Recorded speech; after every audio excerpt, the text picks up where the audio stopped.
honestly, I look at my competition as assets. We just calling out. Oh, what, the dude that fucked me over is not going to use me again? No, I'm asking like. Never let schooling get in the way of your education. People care more about what they see. Absolutely. Perception. Absolutely. Perception is everything. Absolutely. When people say, Absolutely. "Oh, I don't image," perception is everything. And they go, "Man, fuck." I'm like, what the fuck? Like, what's wrong, bro? Like, oh, this motherfucker. I was always kind of a hothead. I always talk shit, you know. So they always just thought I wasn't gonna be nothing. All of them, they were like, "Oh, he ain't," you know, his grandpa just does whatever and type of deal, you know. And my grandpa just, "Hey, I'm proud of you doing it, you know. Fuck them, you know."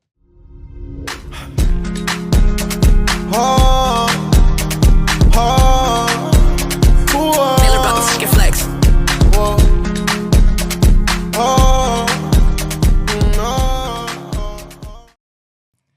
All right, guys. We got Mr. Beau Robichaux with Beau Lands here in the Wolf Den today. What's happening? So, what up? What up? Don't be nervous. You're already looking nervous. Don't be nervous, bro. You already, look, this is just a normal conversation we having. So, tell us what's up, bro. Where you started. I know you got family business, Lowland. So, let's start off there. Yep. So, when I was 17 years old, I was in high school, and my grandpa came to me, and I was really not good in school at all. I was 2 years behind. You know, I was about to be 18 years old in the 10th grade, you know, so it just wasn't working out. So my grandpa calls me up one day. I'm in school. I tell my teacher, like, look, I need to grab my phone. I need to go talk to my grandpa. And he called. I answered. Yeah. He's like, look, we got some piece of property we want you to buy, you know. And I said, well, Pa, I can't afford this. You know, I was still making minimum wage, working at the family ranch, you know, making 20, 30 hours a week. What I'm going to do, go spend a couple $100,000, you know. So I went to he called me in his office, went to his office, he had it all set up on this big old screen. He's like, look, you're going to buy this. I'm going to co-sign for you. I'm going to give you some money. We're going to make this deal. You know, I'm 17 years old. I'm like, well, Paul, if you think, and he used to always tell me, no, he said, you trust me, I'm going to put you where you want to be, you know. And we did it. The day I turned 18, I went to the lawyer's office, signed a deal, dealt with the bank, hooked me up with the bank, you know. And so, I mean, ever since I was 18 years old, I've been, you know, knowing what it was to go to the bank, borrow money, that kind of deal.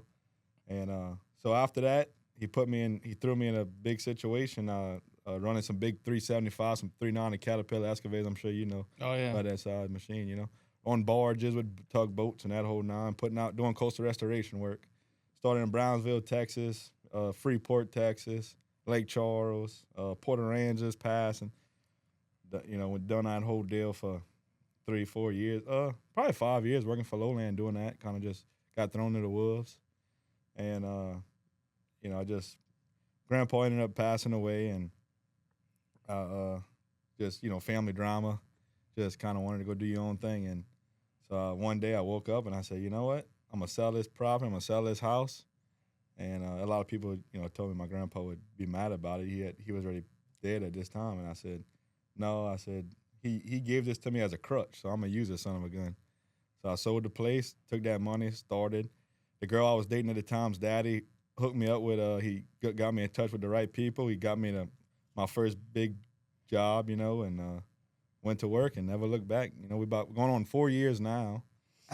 With Beau Lands? Yeah, with Beau Lands, yeah. Oh, yeah. And that, man, it's been a roller coaster for sure, but.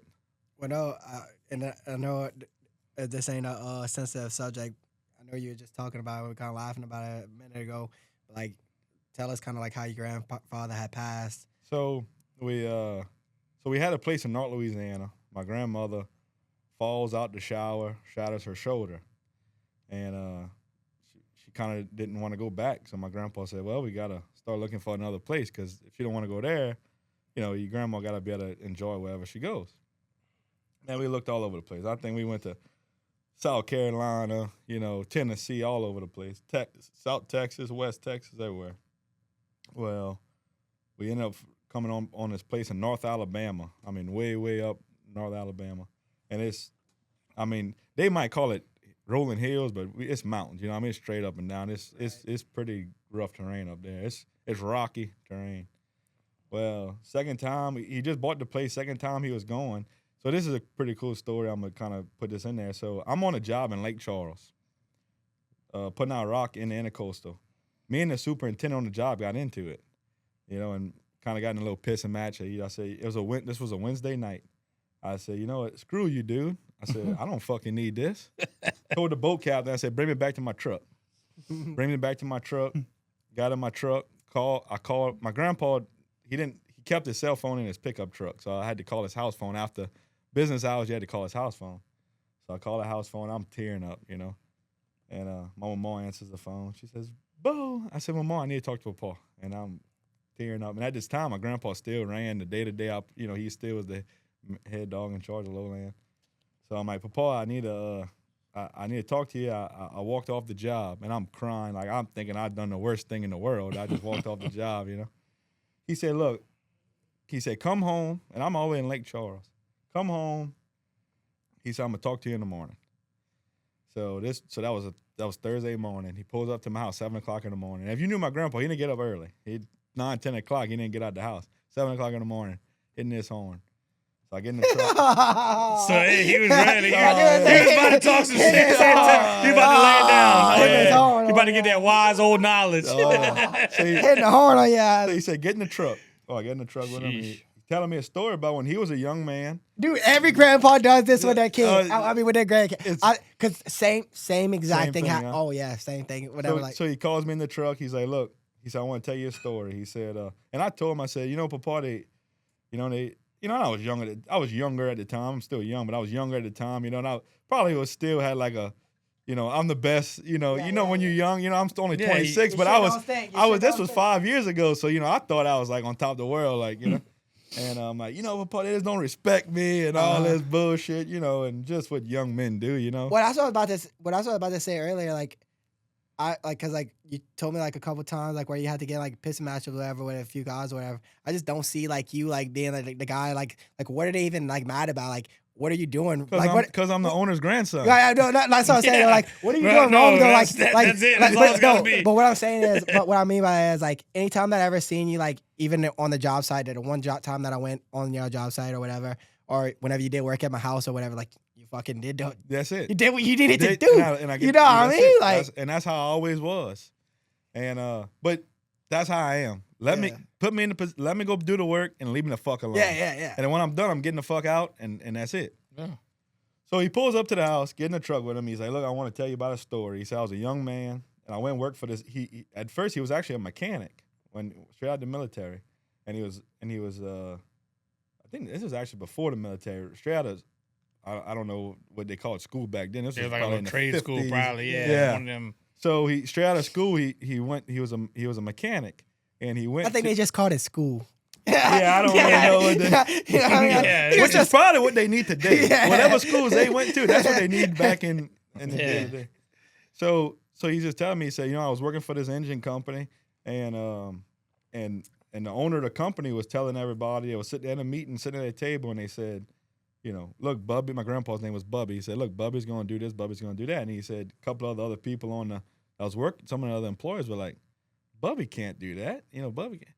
And my grandpa said he stood up with tears coming from his eyes. He said, I will hurt all y'all motherfuckers, you know. and straight up, that's what he told me. And then he said, what you doing this weekend? I said, I don't know if I still got a job, Paul. You know, I walked off the job. He's like, fuck them motherfuckers. I still run this motherfucker to the day I die. Come to Alabama with us. They just bought the place. It was their second time going. He said, I want you to come spend the weekend with us in Alabama. I said, all right. He said, look, ride with your uncle. He said, and the uncle my Uncle Clem, that's who I was riding with. I'm thinking to myself, this fucking dude, he don't play no shit, you know. I'm like, he's going to curse me out the whole way there, you know, whatever, all this bullshit. So next day, my uncle picks me up early in the morning, head out to Alabama. Dude had an awesome, me and my grandpa got in the side by side, got to this place. I mean, dude, if you could just see this place, it's the most beautiful place. I mean, it's awesome, 1,000 acres. All mountains, you know. We own the whole side of one mountain type of deal. It's beautiful. Well, they on some Yellowstone type shit. So we get in the side by side. We're riding around that whole afternoon, just me and Papa, you know, and he's just kind of pumping me up, you know. He's like, look, you stick with it, you know. And throughout growing up, you know, I was always the kid always the grandkid and always the nephew that nobody really I was always kind of a hothead. I always talk shit, you know. So they always just thought I wasn't gonna be nothing. All of them, they were like, "Oh, he ain't," you know, his grandpa just does whatever and type of deal, you know. And my grandpa just, "Hey, I'm proud of you doing it, you know. Fuck them, you know. If they think you stupid, you tell them, hey, motherfucker, you think I'm fucking stupid? You know? show That's them how you talk to them. You know? He kind of sounds like a little mix between two people I know kind of in their room right now, huh? Between grandpas and hotheads, huh? So they had a camp there. They had a house there already. Was building the house right next to it, and the contract. So that was a Friday. The next day, the Saturday, the contractor that was building the other house pulls up. Man, I want to treat all y'all to supper. Come drink beer and wings. This, that, and the other. Who wants to go? Go. Well, my grandpa, he loves equipment, loves looking at things. He always loved building things. That's how he was. Well, he was too busy in his mind figuring out how he was gonna set this property up. You know, he didn't want to go nowhere. He was. Yeah, he ain't into bullshit. No. He's into billing. You know, and progress. If it ain't making money, it ain't worth that time. That's it. Yeah. So my grandpa's like, look, just go with him. And his name is Will. He said, just go with Will. He said, we're gonna stay back. We're gonna go, you know, do our thing. So me and Will would go to town, drink beer, ate wings, the whole nine deal. My phone was dead, so everybody was trying to call me. So we done eating wings and all in town, drinking beer, and I got a good buzz. Boy, he's showing me around the town. We go to pull up back into our camp. Ambulances, cops, fire station. I said, man, this ain't good. And I just remember it was like a movie. I pulled up, and my mom and all, they all sitting on the porch crying. Everybody's crying. They walk down. And nobody could even tell me. They just crying with shaking their head, you know. And I'm like, I rolled out the window. I didn't even get out the car to roll out the window. I said, for Paul, huh? And they just shook their head, yeah, you know. So what happened was, some of my family was on the side by side going down the hill with a bunch of salt blocks in the back. No, yeah, they had some salt blocks, but it was some cousins, some of my uncles, my aunts, that was going down. Well, my grandpa and my oldest uncle, which runs Lowland today, my Uncle Pompey, my grandpa was driving, my uncle's in the back, they following them. Well, my uncle was in the front, kind of slowed down a little bit for whatever reason. They was going down a steep deal, you know. Right. And my grandpa couldn't react fast enough to stop, so he turned. Oh no. On going downhill. And when he turned, he had a bunch of salt blocks in the back. All that weight shifted. He rolled them. And that died right there. 84 Probably rolled on top of him. Oh yeah. Well, it was a cab one, you know. Yeah, but so he just got jammed up underneath. But Damn. Pompey ended up. What happened with how he just? I think he kind of had some minor bruises. Yeah. He kind of hurt it for a little while, but nothing. How old was he? My grandpa, Yeah. 84. I mean, I'm just be honest though, like it's not a horrible way. You know, there's out of all the ways. I mean, look, he was where he would love to be. That's what I'm about to say. He was if you're gonna say, you know, look, 84 years old is a full life too. You know what I mean? Dude, like you know, at 84 years old, to do the things that he's done, you know, built the empire that he's built for all his family, right. And he was not a greedy man. He didn't he was never working to sell everything just to go retire. Right. He worked every day for Papa. What you doing this for? I'm doing this for y'all. Generational wealth. You know, whatever it took, every day, 7 days a week. That man loved equipment. Love moving dirt, love moving equipment, whatever it took. And dude, he fulfilled his life with that. And he loved watching us work. He loved setting us up, you know, helping us all out. But I'm gonna tell you, he was very much on the work. Like, if you didn't go to work, you're dead to him. You know, you done drugs and you didn't go to work, you're dead to him. If you show up to work every day and you work that straight and now, you can drink all the whiskey and beer you want, chase women all night. But you're good. Yeah. Well, I was about to say, I got a guy, one of my employees, freaking William. Well, I said William. He's gonna get mad if he sees this. Wilton, my bad, Will. But we actually, believe it or not, one of our clients that I had, he passed away now. Tristan, he was big into the tree business in Baton Rouge. Gotcha. He was like in the backseat of a car while somebody was driving intoxicated and shit, and they hit him or they wrecked into a tree or something. They wrecked into a tree. He ended up crazy shit, whatever, dude. I'm talking about this kid, dude. Like, I never seen him without a smile on his face type shit. Like, just always just the most genuine dude ever. Yep. And fuck, I didn't lost where I was going out with it. But no, fuck. Oh yeah, Wilton.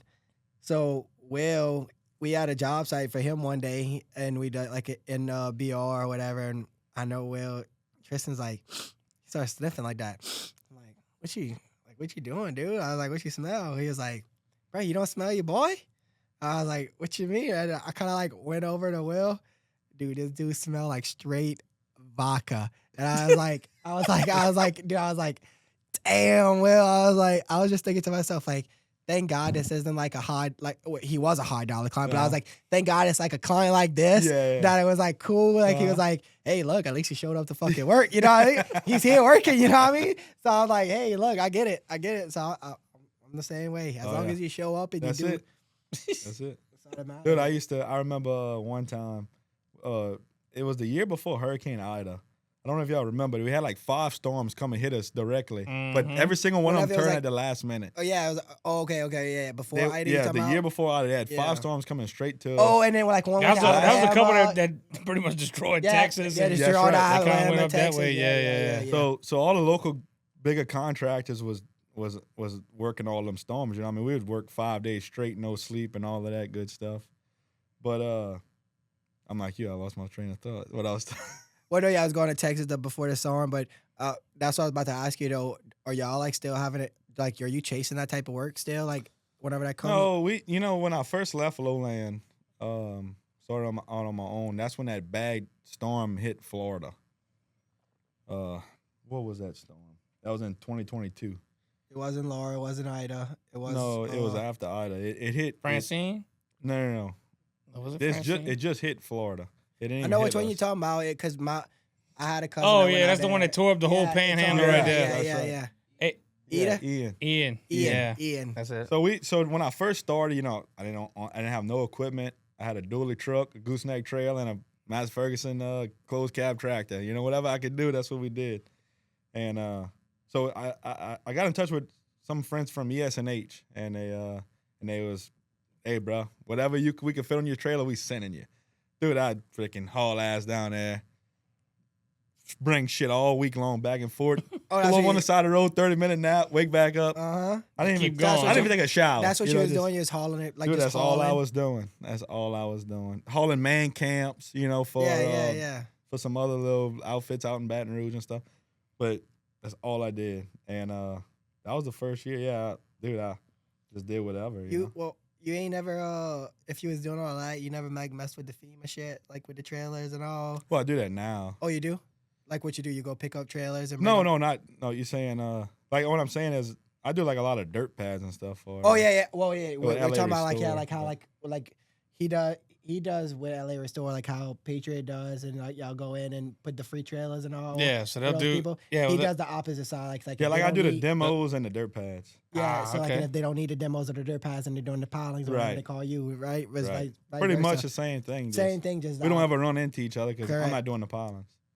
Yeah, that's a wild deal though. Yeah. Like, look, it's I don't know. That's a whole interesting aspect. Yeah. Because I mean, look.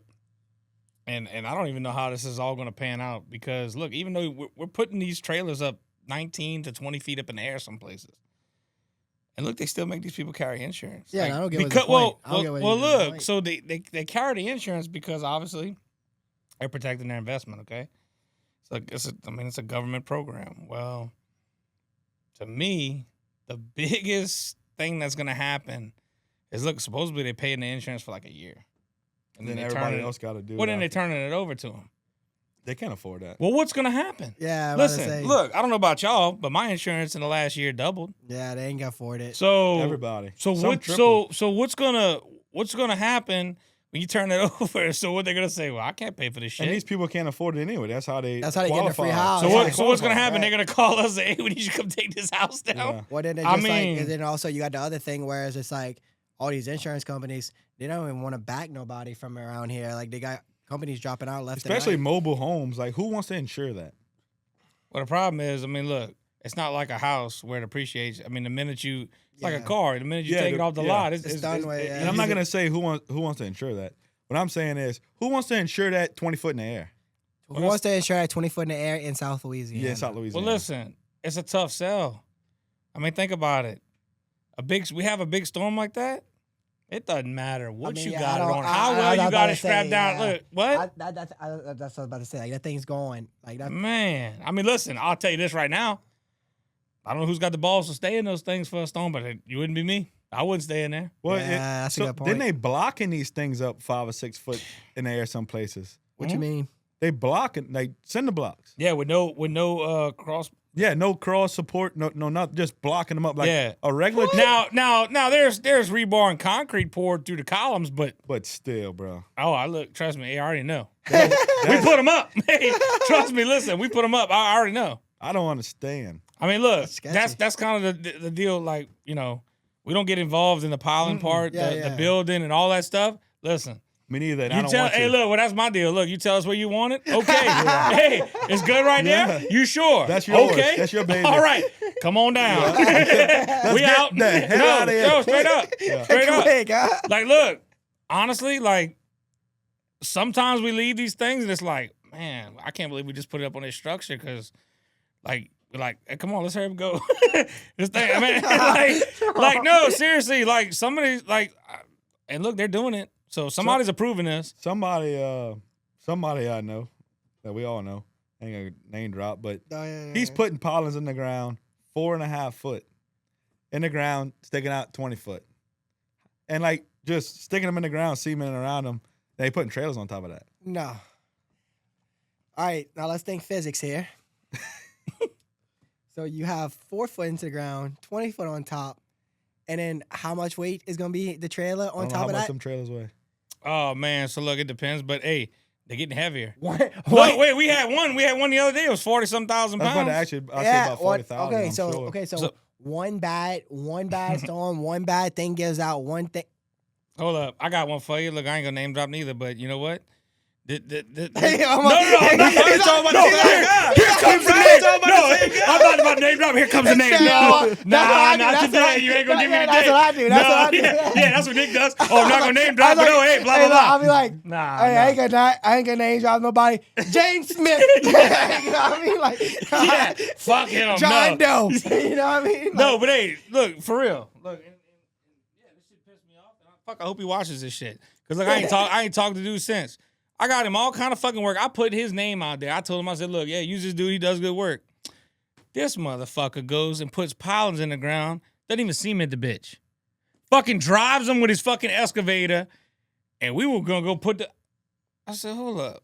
We can't... He didn't drive them. He just poked them. But basically. Basically. Wait, you're not talking about the guy that have a No. Okay. No. This mother... Look, so...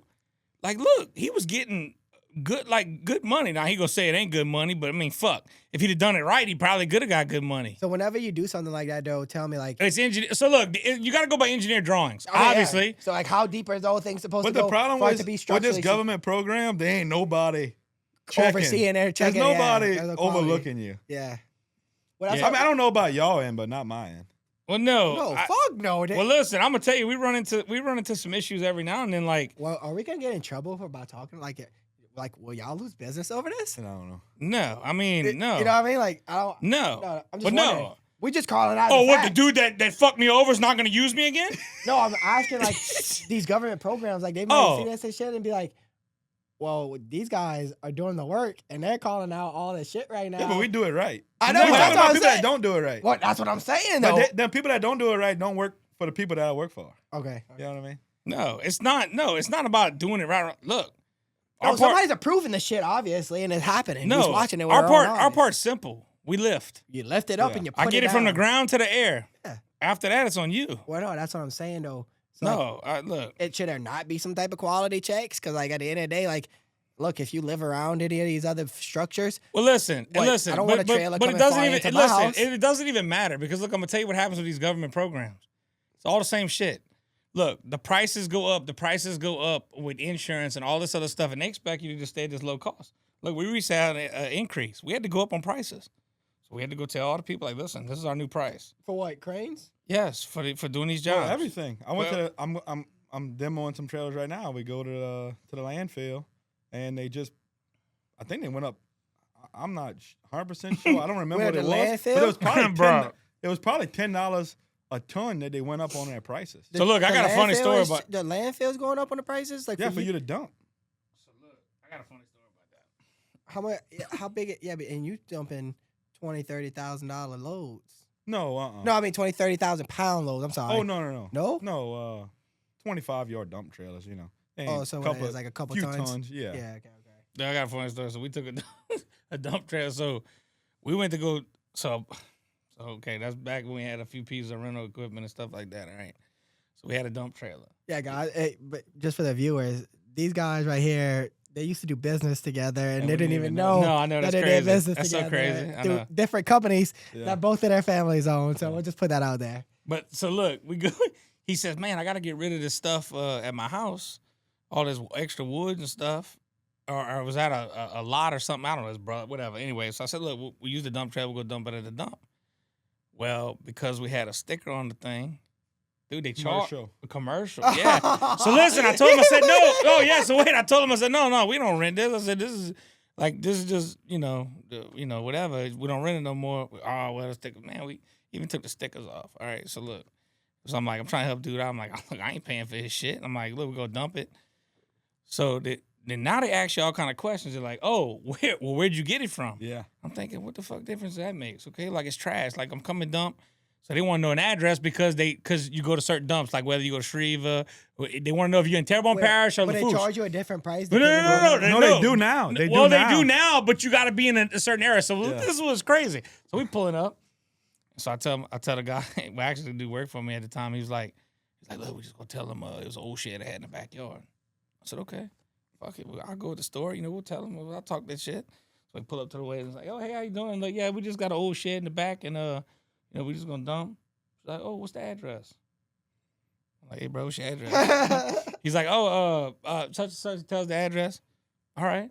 She's slapping the keyboard. I'm like, what the fuck's going on? Like, is she looking on Apple Maps? Hold up. No, better than that. These motherfuckers got live view. Okay, hold. No, that's cool, but Wait, what the what? fuck matter? Oh, yeah. No, but Holy Oh, shit. yeah. No, but what does it matter? What you mean live view? As in, like, they can go back and retrace? Because No. No. Like, they know what's going on right now. They got the access. They were like, that bird's eye view bullshit or whatever. yeah. Yeah, I know you're talking. I know what No, it is. live satellite imaging. I get it. I get that. But what purpose does that serve in that situation? If you Because already they have know the- if you're really doing. Because she said, that- y'all didn't tear no shed down. Yeah. Oh, she They like, ain't no ruts. They ain't no oh, shit yeah, tore yeah, up. Yeah. That's it. She like that. She's like, look, where you say the shed is, the grass is green. I'm like, fuck. I said, well, what you got, bro? I said, talk to the lady. They- Fuck. I and said, they- I can't. I mean, Well, no, what's crazy? she's like, oh, well, yeah, we kind of got, we can look. I'm like, well, what's I'm crazy? like, well, damn. What's crazy that found out about me that I'm thinking of Dude, is I was like, shocked because I didn't think that was a. crazy. Oh, well, I didn't even know that. no, well, I know the I'm money. spending $1,000 a week, and I don't even. Well, know. listen, you know what type Yeah. of money that costs to run a program like that? Now to listen. have satellites. Now, she like could either that be to be able to bullshitting do us. that? I don't know. But listen, I'm going to tell you. If she was bullshitting us, she Is better that go a play. government- She better go play some poker. She had a good poker face. I think she was bullshit. Yeah. She might have. She, Because, yeah. because I use crazy addresses all the time. If we pulling shit out Well, of look, she might have been LaFouche bullshitting Parish, us. I'm gonna tell you, she fucking got us. What's your Because I was What's like, your, is she a hey. government agency? Well, I mean, she works for the. Terrebonne Parish, She works for waste Parish. or whatever. Terrible Parish Waste ain't fucking spending the money that they cost. Well, no, Whoa, damn, no, no, we no. can't even get the Bro, fucking bridges going, Bro, you know how hard it is for our military? Not, it's not hard, but certain branches and certain people. I was about to say no in the- time out. That's a Yeah, bold statement. that's what I was about The to say. military's got No. live view. No, yeah. No, they Stop. definitely. We just fucking flew a no, $1 billion look, drone. no, But they gonna take out might Iran. be, You they think- might, but Terrebonne Parish might not be paying for it. They might be let in, through the state or something. They could just sign in. You know what I mean? I don't know, dude. That all I'm saying is But that, I don't think. look, this is what it is. I like, and this might be some conspiracy type shit, but like, all I know is that these government agencies, they definitely have things in place in satellites where they can live view anywhere in the world at any point at any time. But the money that it costs associated with that and to be able to do that, Oh, I'm sure it's like high. I know. Well, that, no, like- it's probably well, no, a like- subscription service. It's probably a high subscription I don't service. even think it's like don't think? you can't just buy a fucking subscription to this shit. This is what I'm trying to tell sure y'all. if you're a government agency, No, listen. All right, I'm really not trying to be that guy. I'm really not. All right, But you are. But this is what it is. All right, these Fucking mother- 100%, bro. Listen. God damn. For these motherfuckers to pull this shit off, you gotta think about that. You have to have a satellite in rotation at a certain parameter at a certain time, doing a certain thing. It's not like you just pull, satellite's up in the air at this many degrees, but it's pointed at this point. No, that motherfucker has to be able to have a camera and directed view to wherever you're at. So think about how many satellites that takes to be able to live you anywhere in the world right there. My pay grade. Yeah, that's all I'm saying. Like, I all I'm saying is like, yeah, yes, am I saying Tampon Paris dump got it, really got it? I don't know. She bullshitted me. But listen, I'm going to tell you, I was just like, listen, bro, at this point, like, I'm not trying to go through the lens. What, if they do got it, I know where the fuck I'm going when the world comes to an end. I know where the fuck I'm going. I know what place I need to go hack to make sure that I got some surveillance. Because fuck, bro. Like, if they got that shit, bro, they rolling. Like, the only reason I even know a little bit. Totally different. But let me ask you this. Going back to kind of your whole story, kind of when you started and all this, knowing what you know today, is there some things you would have changed? I mean, starting back when, like, if you could go back, what would you have changed to kind of maybe change some things that would kind of ease up the process of getting to where you're at today? Man, I'm a true believer in everything happens for a reason. So I don't know if I would change anything because all the things that I went through, and look, when I was working for my family, there were so many things that I was like, I was very unhappy. I was miserable. I don't even think I realized how miserable I was. But it was just like you felt like it was just like trapped or well, I don't know, because look, and it's kind of crazy, and he knows what, but like we kind of got like a kind of a similar dynamic. I have a similar story. Like it's kind of wild, but and I kind of feel you because you kind of feel like there's like a pressure on you. Yeah. No, like I'm gonna tell you now.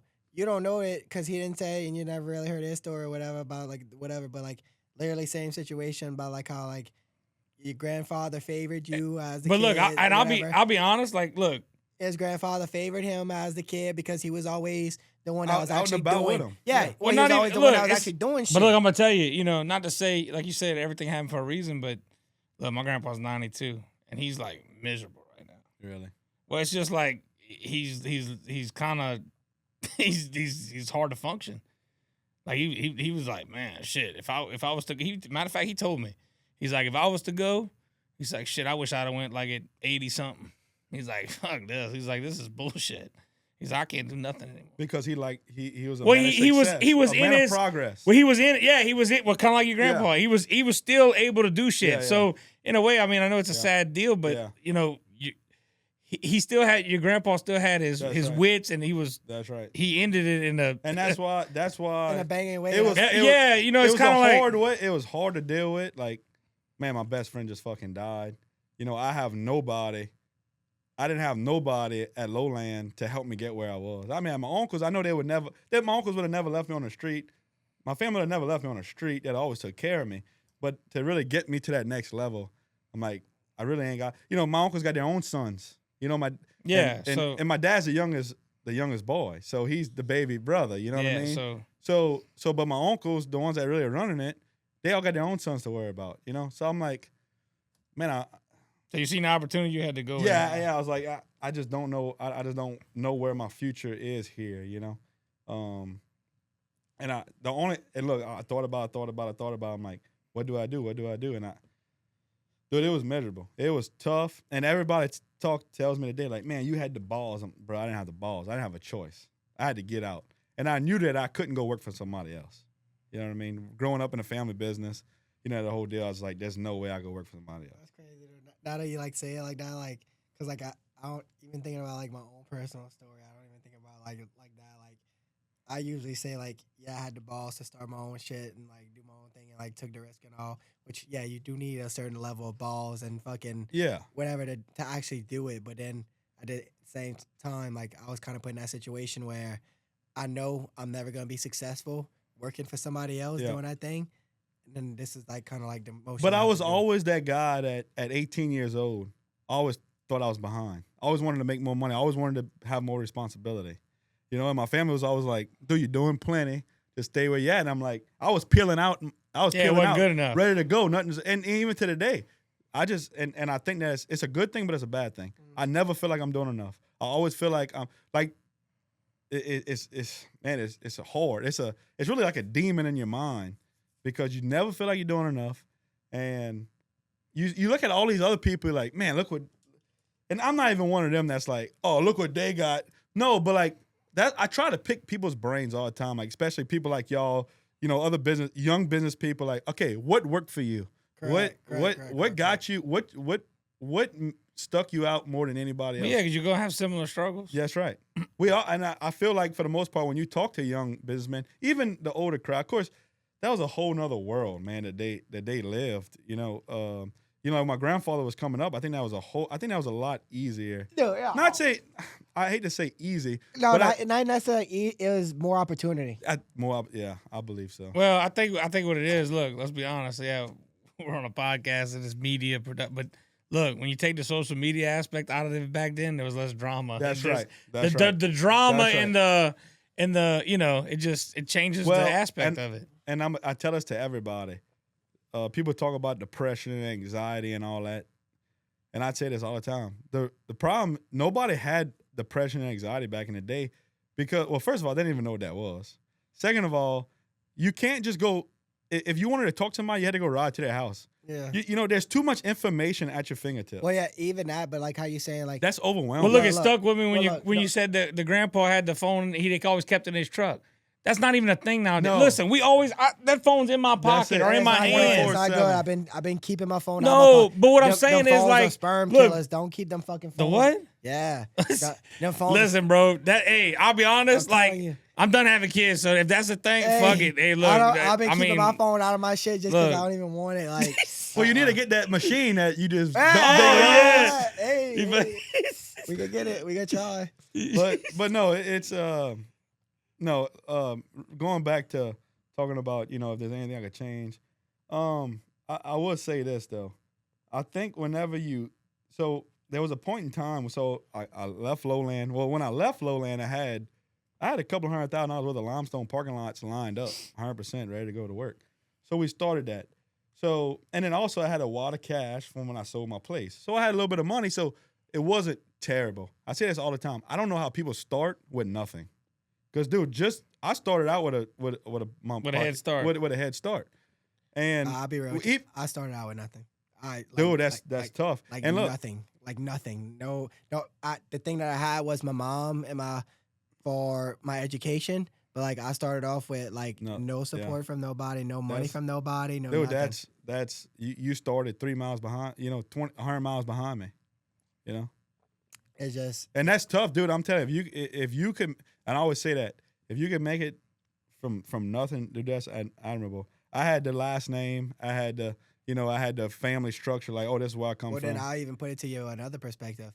I had to go against all of that. My family name is fucking killed.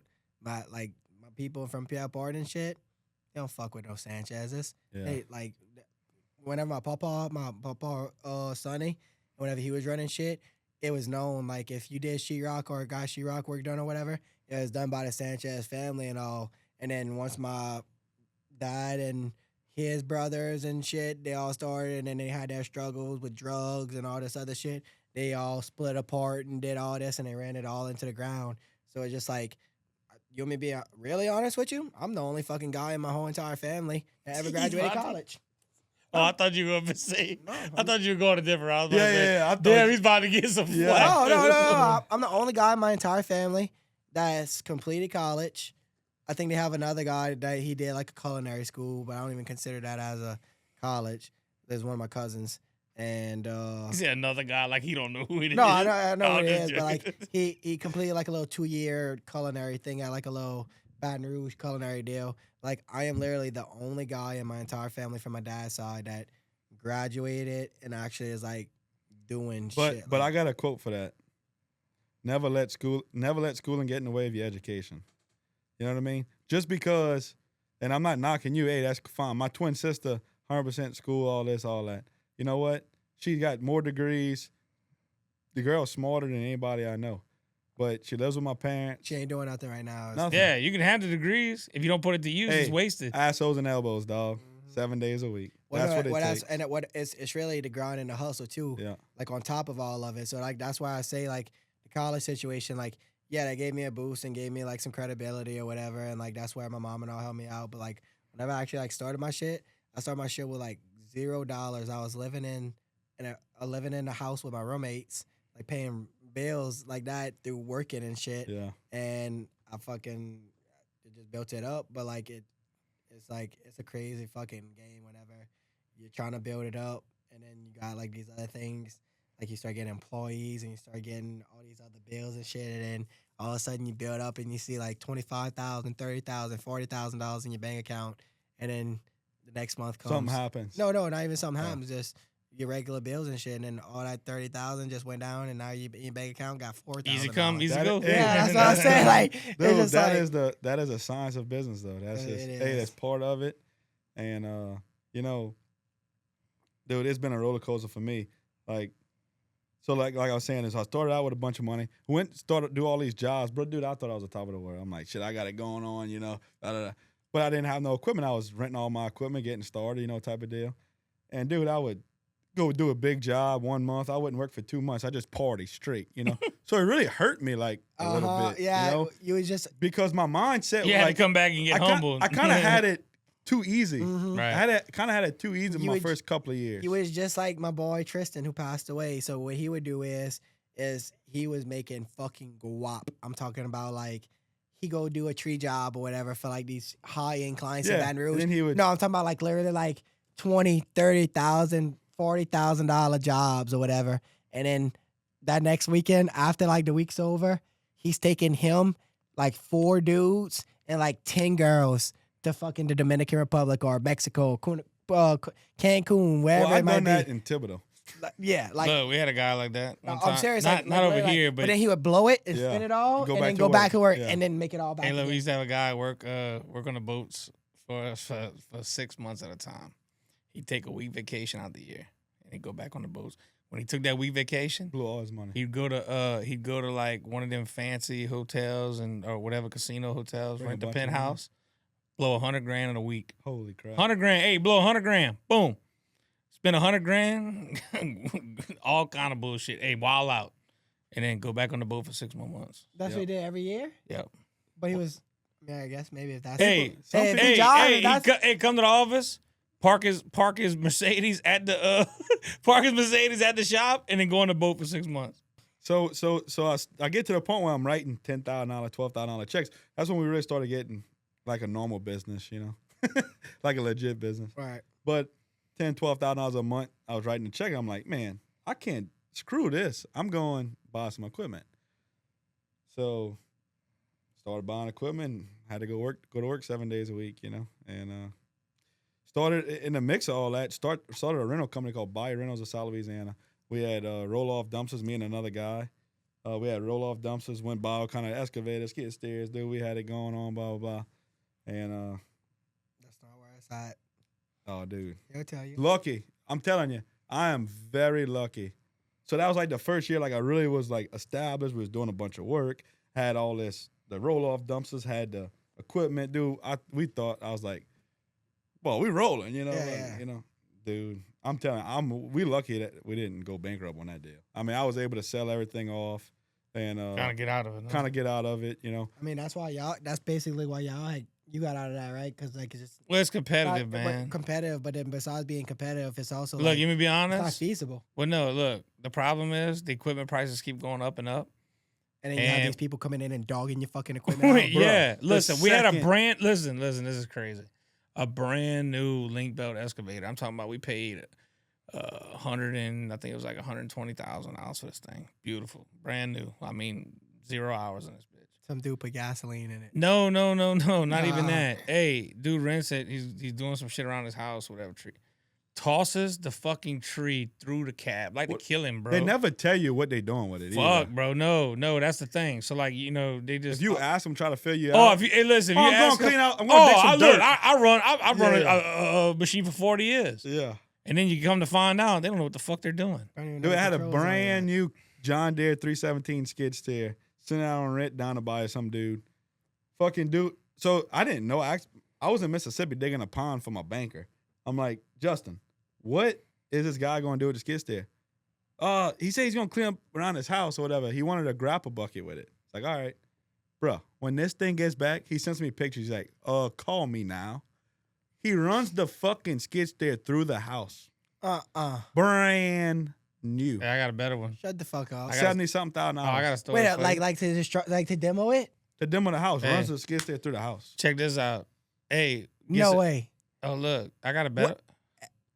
Oh, it happens. Wait, you think that's crazy? Wait. And what you do? couldn't- Everybody's like, "Oh, go after him and get him." You couldn't- What do you do? You couldn't. The man ain't got a pot to piss in Yeah, or well, a you window to couldn't- throw it you out. couldn't- Literally don't have a window to throw it out of at this point because he just ran the Well, skid yeah. steer Well, through you it. could have been like, hey, like fill them out and be like, well, maybe the skid no. steer isn't the thing you need for this. Maybe you need this fucking. Yeah, but they lied to you. They don't want you to know what they're really doing. So look, I'm gonna tell you this. Obviously, we're not gonna mention no thing, but look, this is the kind of shit that happens, and it happens all the time. And it's just you get to the point where you're like, okay, is it worth like skid steer? This was a brand new skid steer. I'm talking about this thing didn't even hit 30-something hours. Okay, that's how new. Get this thing. Company calls, says, hey, we need a skid steer. Cool. They say, oh, we're gonna come pick it up. Cool. Come pick it up. We load it on the trailer. Take off. Dude, the thing didn't even make it to the job. It was at their yard. Dudes got it hooked up to the truck. This dude the next day was getting in the truck. They were about to leave. Dude was backing up in the slip. Slip had full of lilies. Dude thought it was the yard. Backed the fucking skid loader off into the slip. Hey, skid loader falls off the trailer. The only thing up out the thing is the tip of the bucket. Oh my So god! wait. So they fish it out with their crane. They pull it Oh, out. they was able to get it. Oh yeah, well, just the bucket was sticking out. So they got the machine out. So look, these things had warranty on them. Well, after it's fucked. Okay. Yeah. So look, they called me like, hey man, this is what happened. Blah blah blah. You know, my mechanic started letting it dry out. Whatever. I'm thinking, well, that's fuck. You can do what you want. Fuck. It's y'all machine. You know, they didn't take me serious at the time. So you might want to come over and come look at this. You know, see what's what. Okay, walk over there, bruh. I get over there. This motherfucker's in pieces. Like they got it apart. Like they trying to dry it out. Okay. So I walk in the office. Like they trying. Well, no, wait. Yeah, they let it dry out. Okay. So the guy telling me is like, yeah, man, look, we doing this. You know, we think it's gonna dry. He's like, well, what you want to do with it? Well, the guy calls me in the office. So we sitting down. I'm sitting like this. You know, we talking. I said, man, that's crazy. Oh yeah. He's like, well, what you want to do? I said, the fuck I want to do. I said, y'all bought y'all a skid steer. He said, what you mean? I said, well, what you fucking mean what I mean? Y'all got it drying out like it's a fucking iPhone. Y'all about to put it in a bag of rice. I said, it's not a fucking iPhone, guy. I said, what the fuck you mean what I mean? You're going to need a whole lot of motherfucking rice in a big-ass bag. What pisses me off Well, about no, it- but I mean, so I'm how old were these dudes that you were talking to? How old? I mean, listen, this Experienced guys? Oh, yeah. All right. What pisses me the fuck off, and you said it earlier, and we ain't gonna bring about what you said about earlier, but it's like, No, you're, but how old were you at the time? but listen, How old look. were you at the time?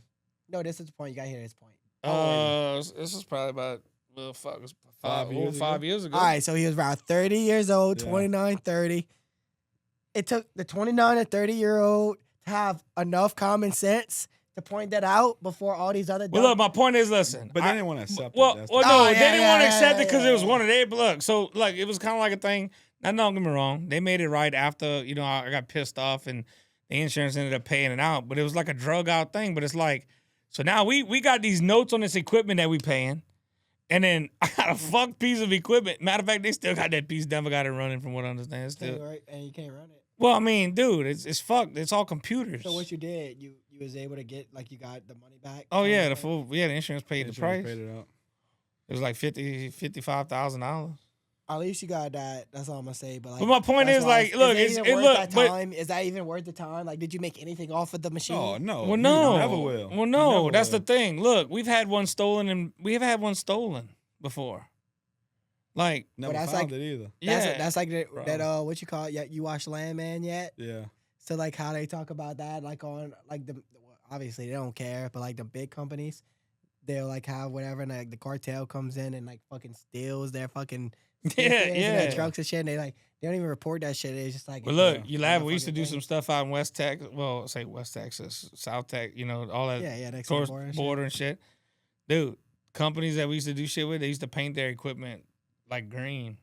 Because look, they see green shit, they think it's border patrol. Oh. Ah, that makes sense. that So makes they sense. wouldn't fuck with the equipment because they Yeah. see, they see that green. Like, fuck that. They ain't yeah, coming around yeah. there. It's border Yeah. patrol. Do you So need to be not- I'm that's not, the type of hey, guy and you- I'll tell you this much. I'm not just riding his dick because No. he's in my office, but like, Look, when I tell you, and look, the first time and we can talk about this on a thing if you want to, but first time I met him on a fucking thing, I thought he was working for another company.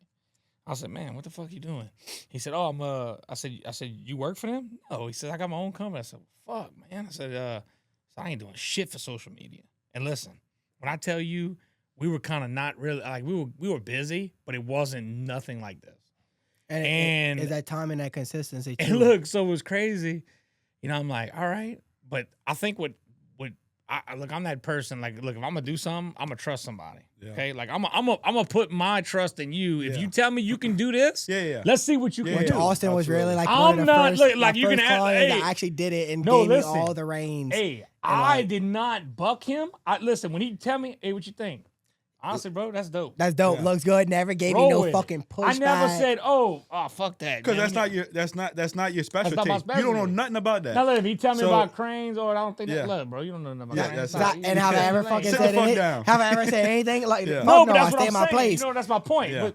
But that's what I gave him full reins of social media. Listen, I don't even. Only thing I do is look at the Facebook. I don't ever like nothing, post nothing. As far I let them do all that shit.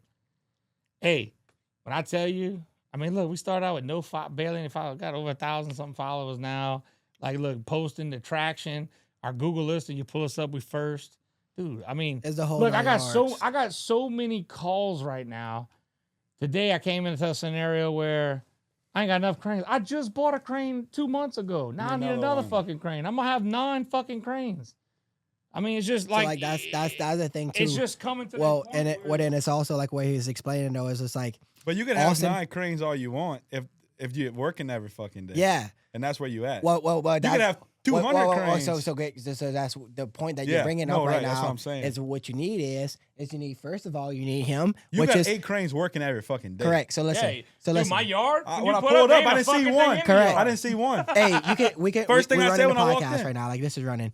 What I'm basically saying though for sure is just like Austin. He's partially sales. Like, at the end of the day, he goes and gets these sales done to these big clients. He's in meetings with Chevron, yada, yada, yada. He has the accounting department now that he is getting in tie with and making all this shit flow right, even though he already had that before. And then he brought in me, the marketing team. Every successful company needs those 3 major things to be able to work and continue to process. You need the salesman, you need the accounting that's doing that, and the operations, and then the marketing, right? So what drives the sales and brings up the sales, that has the sales marketing. You could put those 2 in the same. So basically, like what me and Austin do for this company, it's basically the same thing. It's just different avenues. Yeah. I'm doing it on a digital scale. He's doing it in person, face-to-face, make the actual business sale. And then you also need Austin to go and actually make the sale, just like what you would do. But it's fucking hard. It's not easy. And that's the deal. So you got to have the cash flow. You got to have the cash flow. You got to have the capital. Well, first of all, you got to have the capital to start it. Correct. So once you and that's where I'm at. It's like, yeah, we got some money in the bank. We're doing good, but it's gonna take that to get to that next level. But I'm good right now. So why get to that? And that's the most scariest part. To get to the point where it's gonna be we need more. So we're gonna answer the phone more. We're gonna take more phone calls. We're gonna go bid more jobs. Absolutely, let's fucking do it. But then that takes me. Well, I need to hire more people. Yeah. What that takes money. Correct. And then what money? Where do you get money? You got to work more to make more money. It's all tied together. So that's it's all it is. Well, then it's growing pains too. So that's why you got to figure out, find those guys. Like it's good. It probably will take you a little solid minute to find somebody that you can really trust. But like it's just all about removing one hat off of you at one time. Yeah. So like just think about me with a marketing company, dude. I still really don't even have anybody that wears the hat of our marketing for our marketing company. Yeah. We don't need it because our marketing I only seen you ever wear one fucking hat anyway. You know what I mean? It's like we don't need the fucking every fucking podcast you do. You can wear the same hat. Well, that's what I'm saying. Fuck, I don't think he has any other hats. But look, this is the thing about it though is that the marketing speaks for itself. Whenever all these clients and all, they hit up Austin and like, dude, who the fuck is doing this shit? Like, we had a client that reached out to us the other day. HVAC services, and we do the work for McDaniels, and we got McDaniels competing with like on the top of Google pages, like number 1, 2, pretty much number 1 and 2 spot. We're not even number 3 no more. On a side note, do y'all see that dude Seth Chapman's AC on TikTok? No. Yeah, I need to go look this dude up. Seth Chapman on Seth TikTok. Chapman's AC.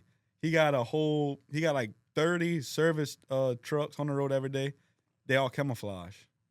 Y'all never seen He's him? local? No. He's out west. He's not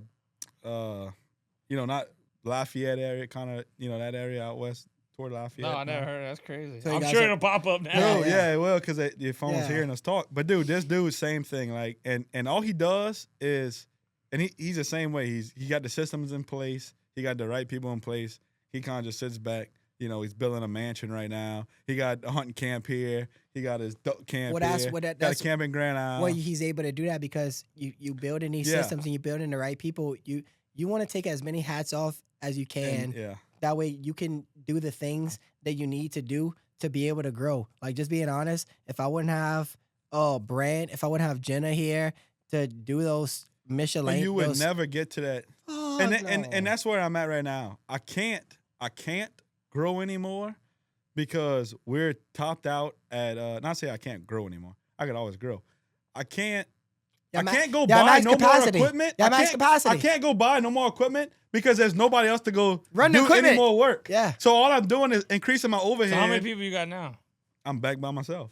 Oh, the shit. So you don't even have nobody working for you right No, now? we was at one time, I had 5 people. We was doing a lot of stuff. But we do a lot of work. Like, I say I'm by myself. I do a lot of work with other local guys that are kind of one-man shows. So I go get a, $300,000-$400,000 job. I'll just get them to come help me. And I got Lowland hauls a lot of stuff for me. Right. Know. It's a one-man operation, but it's a strategically planned Yes. one-man operation. Yes. Right? We I got a team of guys out there. Like we were talking about Eric Sweatman earlier. The Sweatmans. They've been in business since the 50s. Eric's same deal. He's a grandson taking over the family business. Dude's freaking look. Whatever it takes, let's get it done. And I call him all the time. Eric, what you think for this? Whatever it takes to get it. Well, dude, you know what I noticed? It's crazy, and I don't know if this is universal, or just some type of other psychological thing, but I feel like in families. Whenever the grandpa, in y'all instances, and even my grandpa was a very successful person. Both of my grandpas. Why does it skip a generation? Just being honest, all my dads and brothers and shit were fuck ups. Just being honest. I don't know. When I talk with you, I'm not gonna say they fuck ups. I'm not gonna put words in your mouth. But, All right, so we're gonna cut this out. Yeah, it's more you know what I'm saying? You know what I mean? Well, I didn't really have that. I mean, I didn't really see that because my grandpa. Well, what I'm talking about is that one. All right, me looking in from my lenses and my eyes. Yeah. You not a common denominator. You're not a common denominator. I'm not a common denominator. Your grandparents wasn't common denominators, but why is it taking us and not our parents and uncles and people above us? That was that generation before. Why did they not take those steps? Yeah, but personally, my dad, my uncles, my aunt, there's 7 kids. They all work. So they all grind and they do their thing. Oh yeah, every day. All right, well then, so. But I'm gonna tell you, it's different for us. I'm talking about hustle.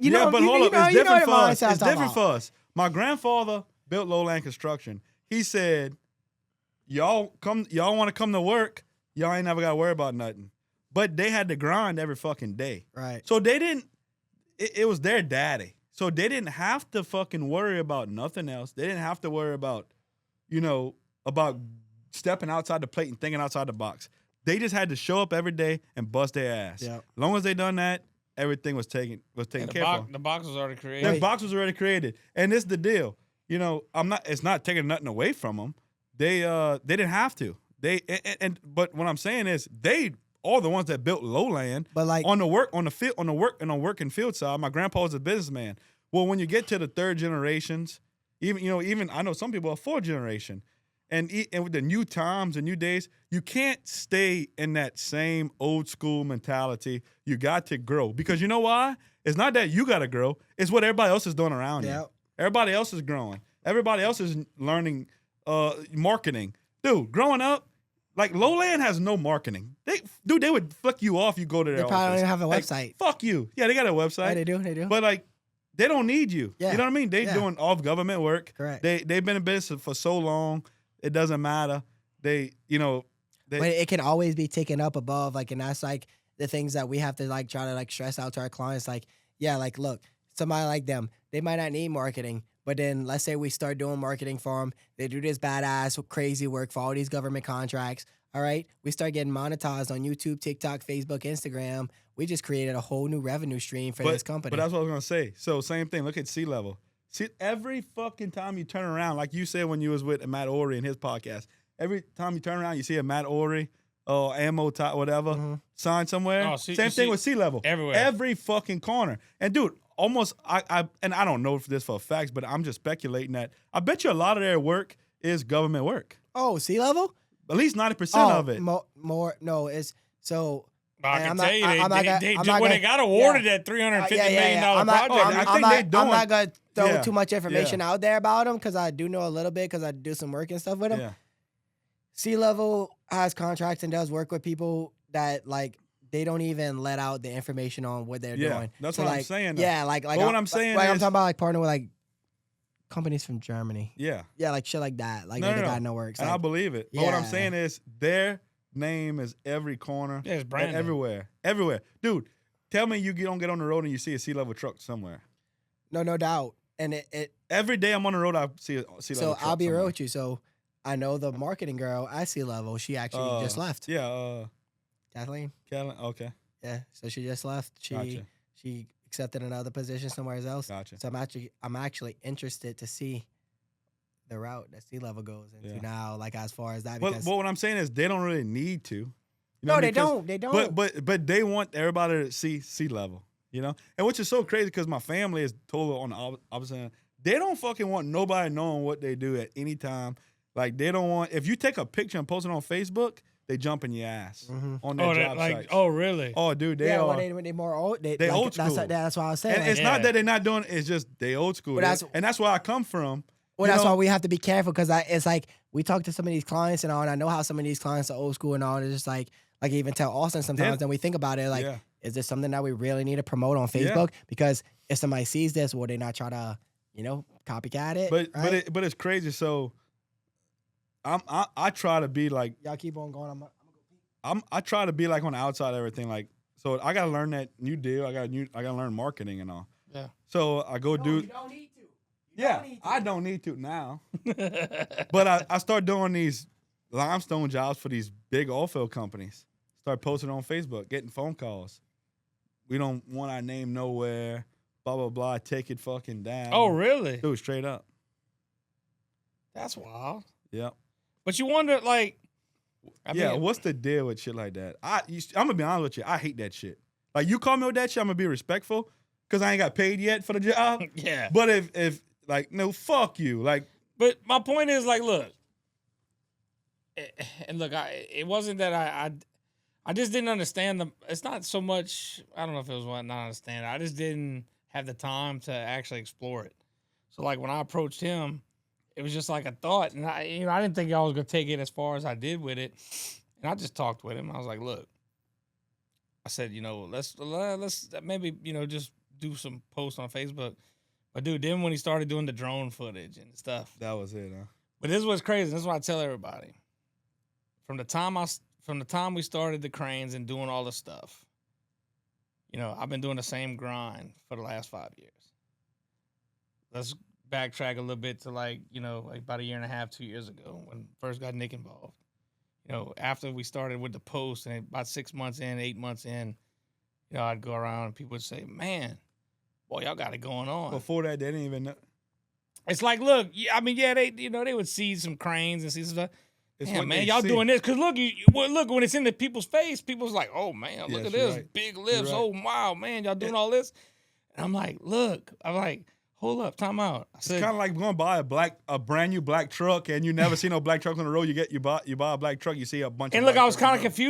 confused, but that's when I realized I was like, wow, social media is powerful. Yeah, Because listen, people care more about what they see. absolutely. Perception is Absolutely. everything. Listen, Absolutely. when people say, Absolutely. I don't image, perception is everything. Absolutely. Listen, you could have the crazy shit going on. If nobody knows about it, look, once they find out, oh man, shit, that's wild. That's right. Dude, people, oh man, y'all doing That's why when I talk to these people, I'm like, it's crazy. bro, I pump myself up so much. I'm like, oh yeah, we got this machine, we got this, you know. And look, we ain't got a whole bunch of equipment. If we need some equipment, we'll go rent it, you know.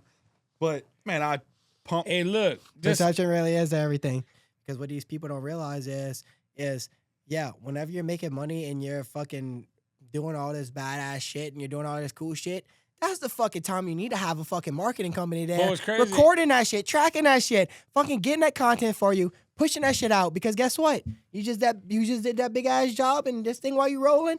You about to have 5 more that's coming to you just like that because they saw it. Perfect example, Austin. Not gonna put words in his mouth or whatever. Not gonna mention none of the company's names or whatever. Well, no, I'll tell you. You want me to tell you a scenario? I'll tell you a scenario. Tell me the scenario. Look. The towers. That's where I was Well, going. not even so much that. I was but going with the towers. Well, yeah, I'll go. Well, the tower, that kind of. Because it's a cool video. Well, yeah, no, but look, this. I'll tell you one that's even a little off of the tower part of it, but this was kind of crazy. So they do all search engine optimization or whatever. Is that You're right? going with the Florida. Yeah, so I'm going with the Florida thing. So check this out. So he was like, "Hey, well, let's dial in, see where you fall, and see where your calls are coming from."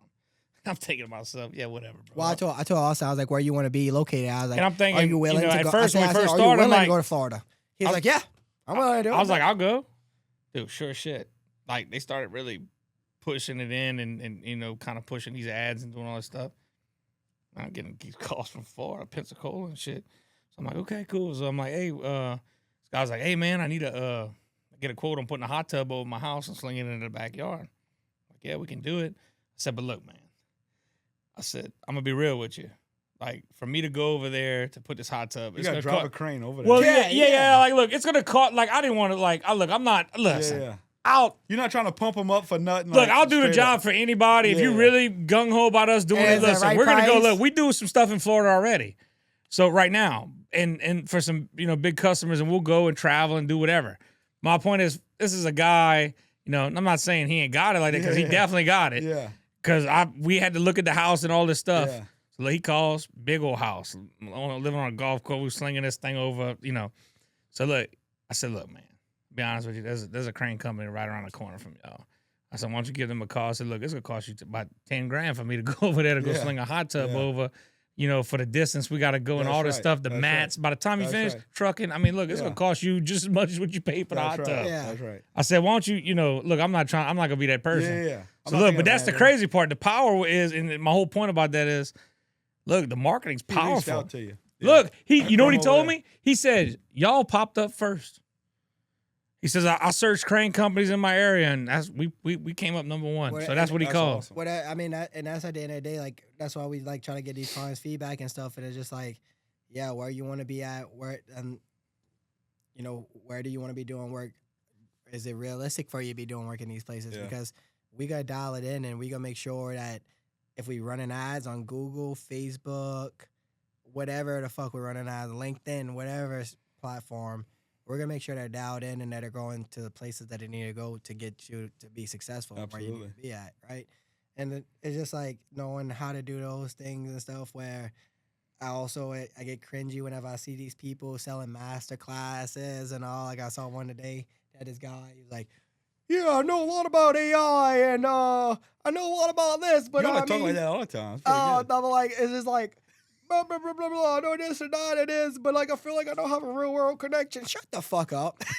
Just shut up. Like, you ain't out here to teach nobody nothing. If you had some proprietary information and you were so good at marketing and you were so good at doing what you're doing, why are you giving all your secrets out to everybody? Look, I always shoot a shot at him and I always joke around, but I'm like, shit, look, if you end up doing the marketing, you ever want a discount, just bitch a whole bunch and he'll get you a discount. That's what I said, well, fuck, I ain't never got my discount.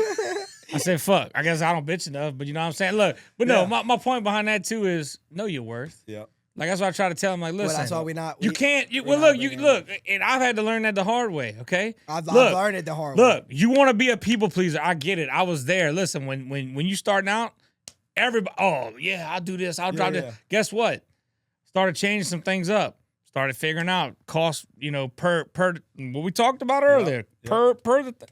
Guess what? Man, we ain't really making no money on that job. Well, guess what we need to do? Raise our prices. Yep. We started doing that. Oh, whoa, Nobody man. wanna- Whoa. Why y'all doing it? Well, dude, listen, my insurance is going up. My liability insurance. Yeah.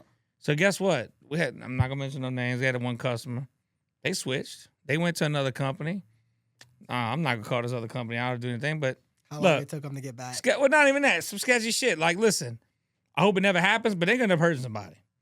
Like, that's cool. Like, look, if that's what y'all want to do, listen, I'm not gonna be. Is that company I know of? No. Look, I'm not gonna be that guy. If you coming to me because you want the cheapest, I'm not. Yeah. Look, that's why I said know your worth. Yeah. Now, if you want a safe, efficient, Yeah. and Job that's gonna get quality actually job, and a quality job. But especially when it comes to cranes. Wait, Especially when it that's fucking my comes point. to You don't cranes. listen. It's kind of cringy, and you have to take that terminology out of the aspect when you're doing like critical stuff like that. That's like saying life or death. man, no, I it need a is. cheap doctor. Yeah. Oh, shit. yeah. I don't believe in that. You want a cheap surgeon? Well, that's no, what trips you know me, what I'm saying? That's what trips me out about all these people with the marketing aspect and all. And like whenever we give them these prices and all, and they like, oh well, I got fucking Steven from fucking California that's telling me he can run all my SEO for $25 a month. I'm like, all right, go ahead, go run your go run your search engine optimization with Steven from California at $25 all a day month. long. Yeah, and then let me tell me how much success you get with that. I'm my own fucking cousin. You know what? I'm gonna call him out because we just saw each other now the other day. Rhett Blanchard, my own cousin, dropped us from his marketing while he was doing great, doing successful. Listen, doing successful stuff. That's why I like this motherfucker. Listen, He dude, I don't give a fuck. I don't, dude. Hey, that's the only thing I hear. Dude, I go out in Thibodeau or whatever, get talking about you, and everybody's like, that motherfucker burned so many fucking bridges. Oh, no And doubt. I didn't. But he burned more bridges than the fucking terrible in Paris. Bro, listen, I don't give a fuck. I'll burn a bridge because at Fuck. the end of the day, there's more fucking people ready to fucking do it. And guess what? I'm not looking You out better here. than me, 'cause Fuck, they gonna have more bridges up than before his bridges. Yeah, look, Fuck I'm his like, bridges up. just being real, like just being honest with you, dog. Fuck.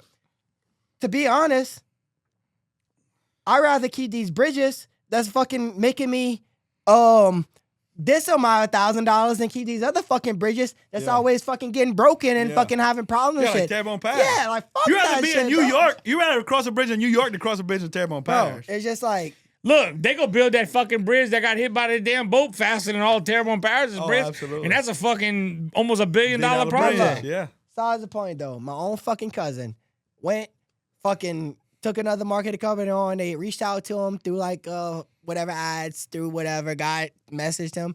He's like, oh, this dude saying that you're charging me 2,000 plus for whatever, blah blah blah, whatever for this monthly. But this guy's saying he could do basically the same thing or whatever for this price.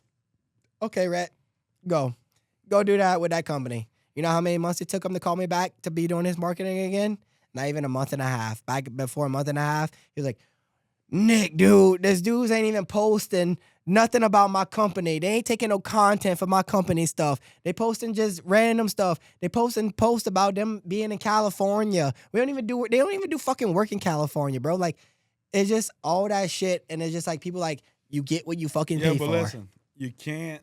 I always say this. Look, all my competitors, I don't look at them as competitors. Oh no, me None neither. of 'em. We don't. I look have at them. Look, the biggest. You got sea level and onshore and all that. Dude, I'm gonna go drink with them. And look, even though my family, it's like fucking. It's like Edie White and Vanderbilt playing football. Okay, you go drink with sea level and onshore and lowland. It's like everybody's better than everybody. You know what I mean? But I obviously look, my heart and soul's with lowland. Like you can't change that. But I'm gonna sit there and I'm gonna drink my beer and I'm gonna listen what they gotta say and I'm gonna do whatever I gotta do to make them. Hey, look, I'm here. If you ever need me, I'm here. Straight up, bro. You know what I mean? Look, I'm gonna put it to you like this.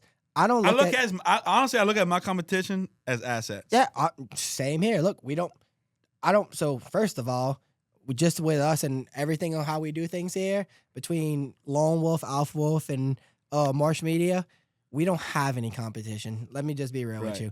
There's no No, competition. there's really nobody else doing that around. So I do keep in touch with the other marketing companies Yeah. because they do have other legit Yeah. marketing companies. One of them, shout out Cody Blanchard, Yeah. shout out Jai Falgu. Yeah. Those are the two ones that I talk with and that I do keep Yeah. conversations with around here because they actually know what they're doing, Yeah. right? They actually are doing things and progressing the Yeah. community, yada, yada, Yeah, yada. absolutely. I'll have conversations with them all day long and, figure out things and all. But then whenever you have this other clown over here that's also in our community building websites for people at stupid prices, and then you Yeah. go in and you check on the websites, But- and then all the websites are down. Yeah, but and you can't. It's look, just like, all right, and well, no, that's where I'm not mad or I'm not Yeah. jealous or nothing. Let it's 'em like, fucking I'm do about it. to go eat. let 'em No, do I'm it. talking about I'm about to go eat. I'm hungry now. Yeah. I just seen that happen. Yeah. Oh, bet. All I'm his the same websites way. are down.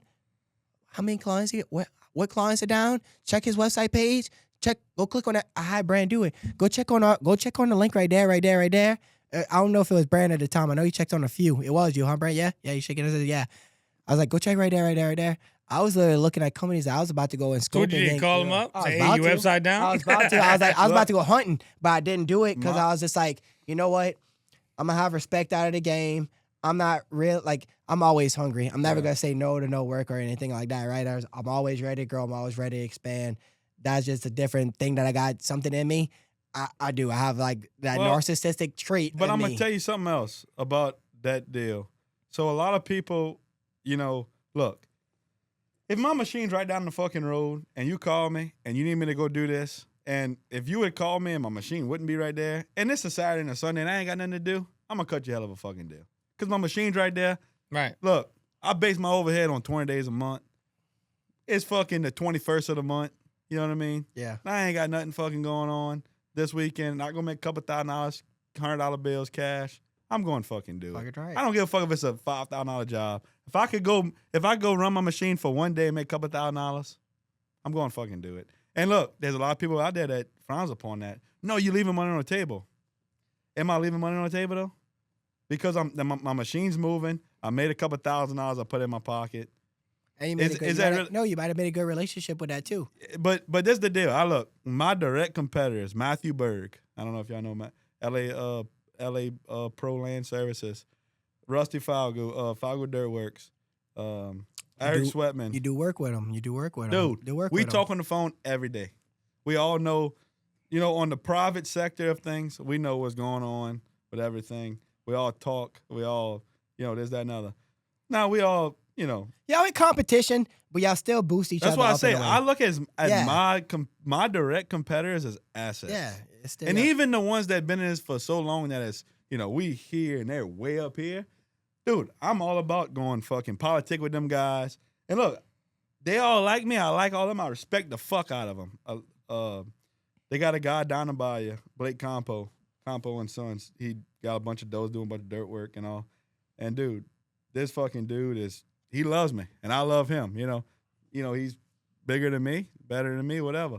But I call that the other day was bidding a job for down in Bayou for a fire station doing some limestone work.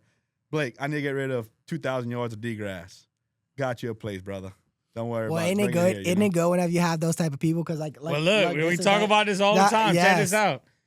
You gotta surround yourself with like-minded people. That's what I was always taught. Look, there's an old saying. My grandpa used to tell. Look, you pal around with 3 millionaires, chances are you gonna be the fourth. 100,000%. Hey, I mean that's facts. Listen, 100,000%. you become the environment that you surround yourself in. That's right. I told my girlfriend. Listen, you hang around a bunch of dope dealers, you probably go steal dope. Hey, I mean, I told my girlfriend this yesterday. I said, look, if you're in a group of people, and you're smarter than all of them, fucking leave. Get out of that group because you ain't gonna learn shit. Nope. Go get with some smart motherfuckers, and you be the dumbest one because you're gonna fucking become smart. Yep. You're gonna learn a lot more. If you think that you like the smartest one I got buddies that they hang around with the most losers fucking, and they get mad at me because I'm like, what are y'all getting out of this? Y'all not getting nothing. Why is this Y'all the smartest people in the group. I do not want to be the smartest man in the room. I want to be the dumbest fucking man in the room, and I want to learn. You know what I mean? And the day that you think that you fucking know more than everybody else is the day you're dumb. Up. Yep. Dude, Oh, every literally. fucking day you learn something new, bro. literally. Like, And the day that you think that like, boy, you fall off your high horse, you hit your head on the ground. That's the best day ever because you about to learn something. Dude, I hate good days. I fucking hate good days. I know something bad's about to happen. I love, bro, my back's against the wall. Shit's going down. No money in the account. Fucking, I got vendors all over the place. I owe a couple $100,000 to everybody. The worst was when I owed my family, you know. Yeah, they're like, hey, bro. and dude, they don't even call, but it's like I already know, you know. And they don't fuck with me, but it's like that's the last motherfuckers I want to owe, bro. Like the other day, I owed them like $150,000-$160,000. I'm like. It's like, damn, bro, you eating crabs when they cracking Bruh. that crab back. Like, hey, bro. Yeah.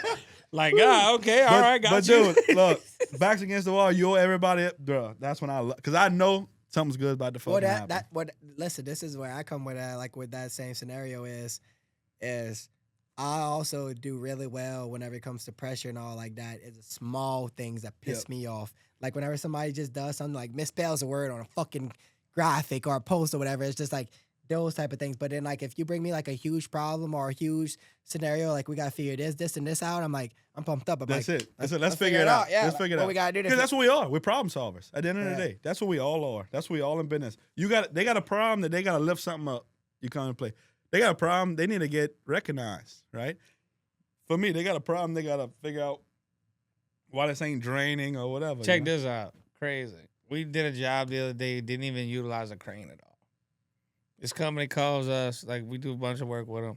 They're like, look, we got this little building, this little modular building inside the shop. We need to get it outside. Can y'all do it? I'm like, well, yeah. They just use the skid steers? No, we have machine skates. So I'm like, yeah, we'll jack it up, put machine skates, mob it outside, and then y'all can pick it up with the forklift. That's what we did. Like, it didn't take us long at all. But it's things like, look, they had a problem, you had a solution. That's it, man. It's simple. It's exactly what you say, problem solve. It don't matter what it is. I guarantee you give me enough time, I'll figure it out. That's it. That's what I'm saying. Look, I was talking to Eric Sweatman the other day. I'm like, we were talking about something, bitching, just. And I'm like, Eric, you know what's fucked up? It's not hard, brother. This is the easiest shit. Eric's like, bro, this is the easiest shit. Why are we even overthinking this? You know what I mean? Dude, what we do, dirt work, is fucking simple. Oh, well, I hate to say that because don't take credit away from yourself because it's really not. No, but I know what he means. Listen, I know what you mean. I get what you're saying. Once you do it every day, but this is and that's what it is. But this is the mindset he's talking about, and I get it. Because look, we joke around all the time. We're like, man, like a lot of guys listen, and you see what happens because you hear all the time. Look, these guys, I treat my people well. Okay, I'm just gonna listen. I'm not trying to pump myself up, but he'll know. I treat him well. Absolutely. So look, my guys are coming, and look, we had that running joke. It's like, damn man, I can't believe we come to work and get paid for this shit. Like look, most of the time, look, we were just. That's awesome. Yeah, I mean, it's crazy. It's a rare situation. Like you don't get that everywhere, but I've kind of learned. Look, that's what I was taught. Look, you take care of your people will take care of you. Absolutely. I mean, that's just how it works. Absolutely. But dude, it's I see what you look. We think the same way. Like, listen, nothing we do is hard. No. Yeah, we might sweat our asses off sometimes, and it may be in the moment. Look, I'm not gonna lie. We had some rough nights sometimes. Whoa, we had that was many rough nights when that crane was stuck. I mean, listen, that sucks. Yeah. But when your back's to the wall, you're like, fuck, I don't know what we're gonna do. Bro, guess what? You start playing over everything. You figure it out. You figure it out. Look enough. Fuck out. I remember walking in a few times, and I remember looking at Austin. It's like, what? He's just like, I walk in, and like, I know what's going through his head. I don't really want to call it out or anything. I know what it's like he's thinking, and I could just see the stress on his face. I'm like, but look, that fucking crane's still stuck. Well, this was crazy, and I carry it sometimes. Like, look, I ain't gonna lie. I used to blow up. I used to be like, man, fuck. I kind of like what he look. You're like me. Hey, look, no. This real shit. Look, I'm a stage like, look, hey, I walk in the office and he goes, man, fuck. I'm like, what's wrong, bro? Like, oh, this motherfucker. I don't slam my hat down at all. I don't slam my hat down at all. I might get a little wild. This dude. I might get a little wild. Eric's Brand. That's why Brand's laughing. This fucking guy. This dude gets so crazy sometimes. Look, I used to the watch. same way. No, listen, I used to be like that. I do. Look, I used to get fucking so mad, pissed off. Now look, I get mad, but look, I realized. Like, I'm at a different stage now. It's toxic on yourself. That's like, yeah. Look, because you know what, at the end of the day, I used to get so frustrated, pissed off. Guess what? when everybody else goes home, they're not worried about the fucking. Fuck Oh, no. no. But you are, Look, dude. when everybody else Goddamn. goes home, they not worried about the problems Fuck no no, more. they're Look, not. that's the end of Fuck the no. day. They with their Yep. families, but guess who's still harping on it? I Listen, am. my wife used to fucking be pissed off. Because it's your baby. It's your fucking She used to baby. be so pissed off. She's like, This is your livelihood. listen, I would go home. I'd be mad as hell. She'd be trying to talk. Fuck, I don't know. She's like, why are you mad? I'm like, I'm just mad. I'm And sorry. then I'm mad. I Like, even look, gonna I would take it out. and look, I had to cut that out. I had to learn to departmentalize it and separate it. Yep. So look now. You can't bring that shit home. No, No. look. So now, like, look, I'm like, well. What the fuck you gonna do? So about look, it? we have another saying. We'll say, well, fuck, we'll try again tomorrow. That's it. That's it. we'll try again tomorrow. I mean, you know. it's crazy we talking about this because last year, one of the biggest drainage jobs I was on, I do a lot of work for a local contractor that builds a lot of buildings, and was putting up a large building for a local company, and we had a lot of storm drains and all to put in. We had like 16 catch bays. It was like, I think it was 800 something foot altogether, which is, for me, was a pretty decent job, Well, dude, for some reason, I had a handful of guys with me, bro, working our ass off. Brock was out there with me, fucking helping me, and kept on having problems. Couldn't get the catch basins to seal off. I don't know. I don't know what was going on. It's just not having the right people. Pretty much like we're talking about, not having the right people in the right places. Just trying to. And I'm in the machine. I'm jumping in the catch basin, trying to grout it just was a mess. Well, dude, so that goes on for a while. So I wasn't getting paid on this job. In the mix of all this, you got all this FEMA work going on. You're not getting paid for 90 days. So I'm trying to do this. I'm trying to do that.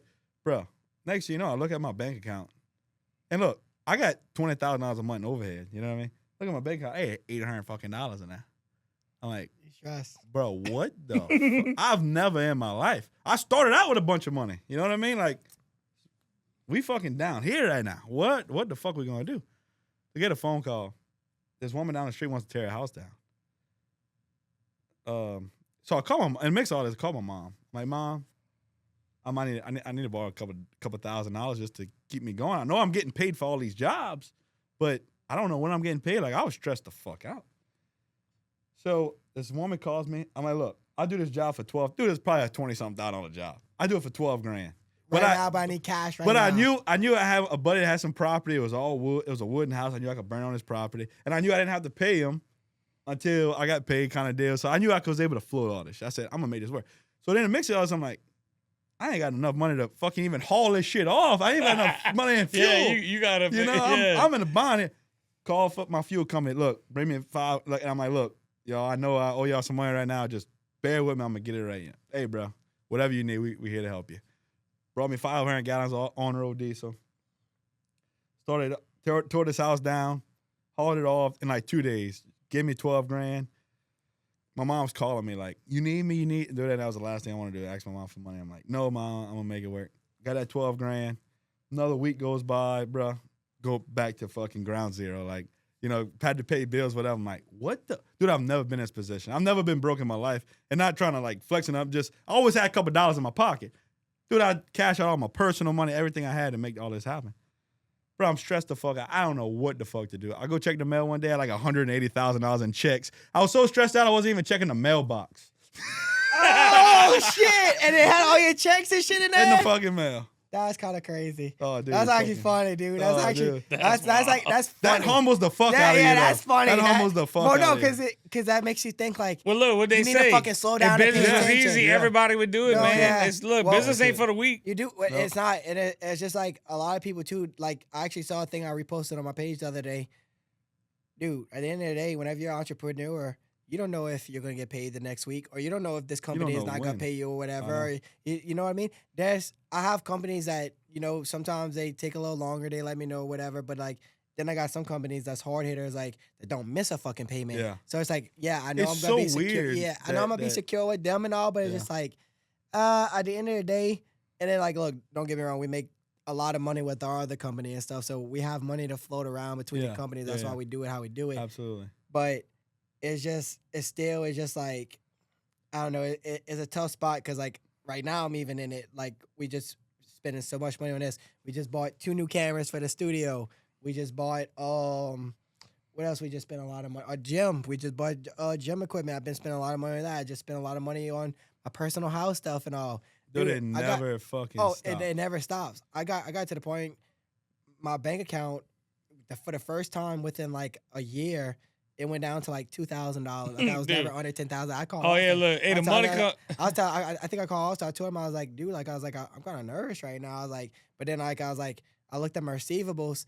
I got over $25,000 in receivables that I'm waiting on right now. Like that's from monthly shit. Yeah. Then I got another $15,000 in receivables from my other company. Yeah, it just got hit.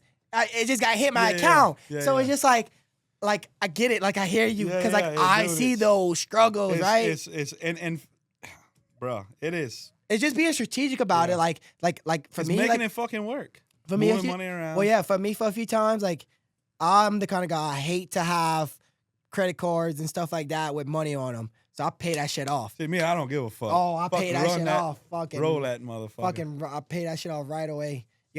Important? All right. Oh, but I literally pay that shit off right the fuck away, cause just like I hate having like just debt on my.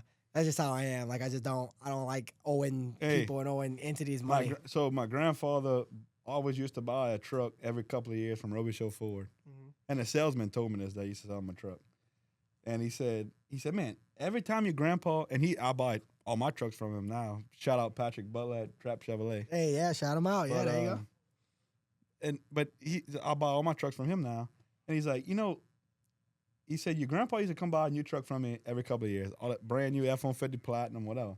And look, old man blacked out, fucking tow mirrors, dual exhaust, Magna Flows. That's how he fucking rolls. Yeah, he rolling. He's a pimp. So, but he's like, your grandpa always would. I said, Mr. Bubba, how you paying for this? I'm gonna finance it. So he said after a few trucks goes by, he comes in for another truck. He's like, Mr. Bubba, I gotta ask you a question. I'm not trying to get personal. Why a man of your caliber is borrowing money for a truck? My grandpa told him, if they would finance me a fucking whiskey drink, I'll borrow the motherfucker for that.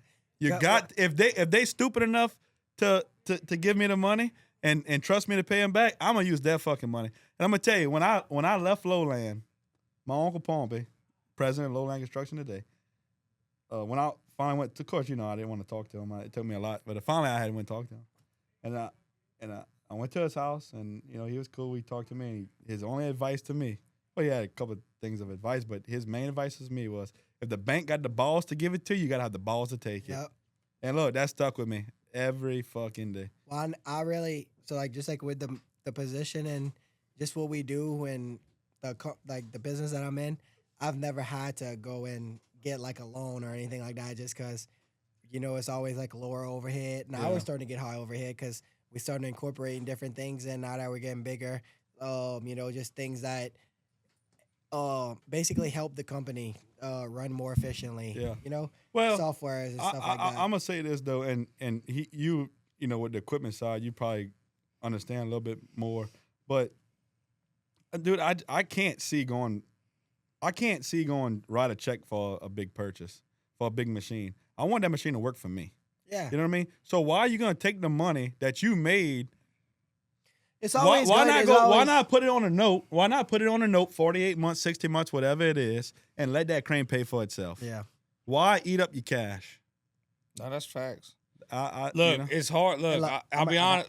This is the last time I'm peeing, and whenever I get back, we could be like probably like 5 more minutes, and then we're gonna have to look. Honestly, that's a good point, and I'll be real with you, and that's kind of where the stage I'm at now. To grow, it's hard to grow in just cash, man. You look nowadays, because of the way everybody's structured, and that's right. Like you said, the payment. Look, you end up putting on more cash than you got coming in at some points. That's it. So it's like no cash. Look, when they say cash is king, you got to hang on to that you cash. Hang on to it. Utilize the look. All these guys that are multi-millionaires, billionaires. Look what they doing. They financing that shit, man. They look. They making them. They doing. They living play. off of You credit. gotta play the game, man. Gotta play the game, and that's why. I got people. I got some fucking haters. I'm trying to think of that motherfucker's name because I shot that motherfucker out. But he told my little cousin the other day, he's like, "Oh fucking Beau ain't got it going on. He's 26 years old. He's $700,000 in debt. I don't even look debt. The fuck, all that $700,000 in debt. You know what that makes me? Yeah. every month. Later on, when you build a big company and you come back, whatever you do, oh yeah, okay, cool, guy. Yeah. But you know what's crazy? This is, and look, I look at it just kind of like you talking about. Yeah, look, I let the people talk shit. I don't give a fuck. It don't matter. Because guess what? What they got going? Look at what they really got going on. When you look at the day, you're like, all right, that's cool. Cool story, bro. Yeah. The fuck? Listen, I love the people that gotta go, buy all the expensive shit, flashy, and then you come to find out they can't even pay the fucking shit. That's right. Can't make the notes on the bitch. Right. The people that are doing better than you will never talk shit about you. No. Oh no, they'll talk shit about it. Look, listen. It's fucking crazy, bro. It's fucking But that's why that is so hard. Like me and Brent Barker with Dog, we talk about this all the time. Like Brent, I don't need a $160,000 dozer. I need a $70,000 dozer. He's like, yeah, but Beau, let's fucking break it down. We break it down. If you pay the same fucking note, if you don't pay no extra, you pay that note dude, you got to put less money down. You're gonna get a way better interest rate. By the time it's all said and done, you're paying the same money for an old piece of shit dozer than a new dozer. You don't have the breakdowns, and you got warranty on a new dozer. Yeah. But not even a dozer, just any piece of equipment. So, dude, it's so hard.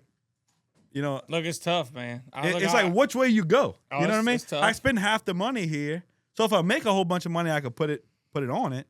But see, it's a different aspect from the rental versus what you're doing. You're investing in yourself. You're not investing in the equipment to rent it out. You're not renting the piece of equipment. You're using that piece of equipment, so you got one user. So look, I'm gonna spin this on you. When the rental side of things, listen, hard. Because you're not the one that's operating the equipment. You're letting these other people. Look, I had I'll give you a brand new trencher, for instance, okay? Trencher's badass. You ride on it. Matter of fact, I kept the trencher because you always need shit to be trenched. Yeah, so I'm like, look. Yeah. So look, you ride on the trencher. I might need to use that little trencher soon. Dude, it's badass. Look, anyway. Like, you can ride on it? Oh, yeah, stand on the it. The last fucking one I had to fucking... Oh, no. No. I rented one from him. I had to do that shit with... Oh, no, this is Dave. This Gator? Oh, this new back when they had the equipment. No, this new is Cadillac. Let's look. Anyway, let me tell you. New one's Cadillac. Hey, look. Hear me out. Get a phone call. This guy's like, man, I got some people, this fucking thing. I said, dude, it's brand new. Why? It's not working right.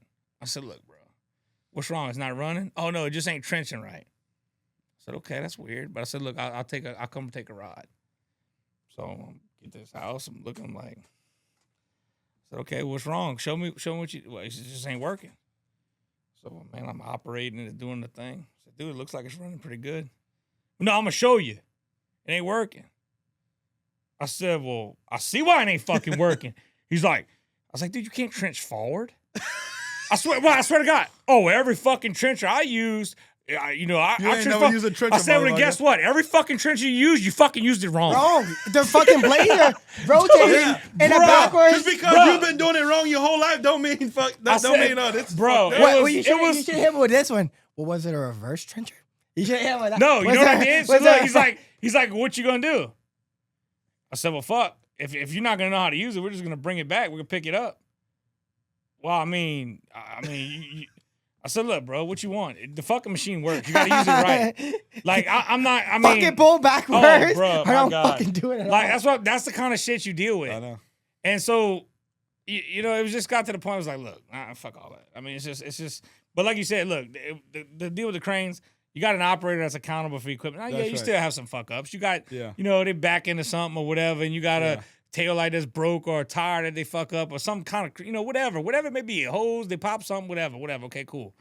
So I guess with my point is you can hold more people accountable because it's less wear and tear. Because look, when the general public, we had a tractor, dude, you should see the shit with a bush hog they try to run over like crazy.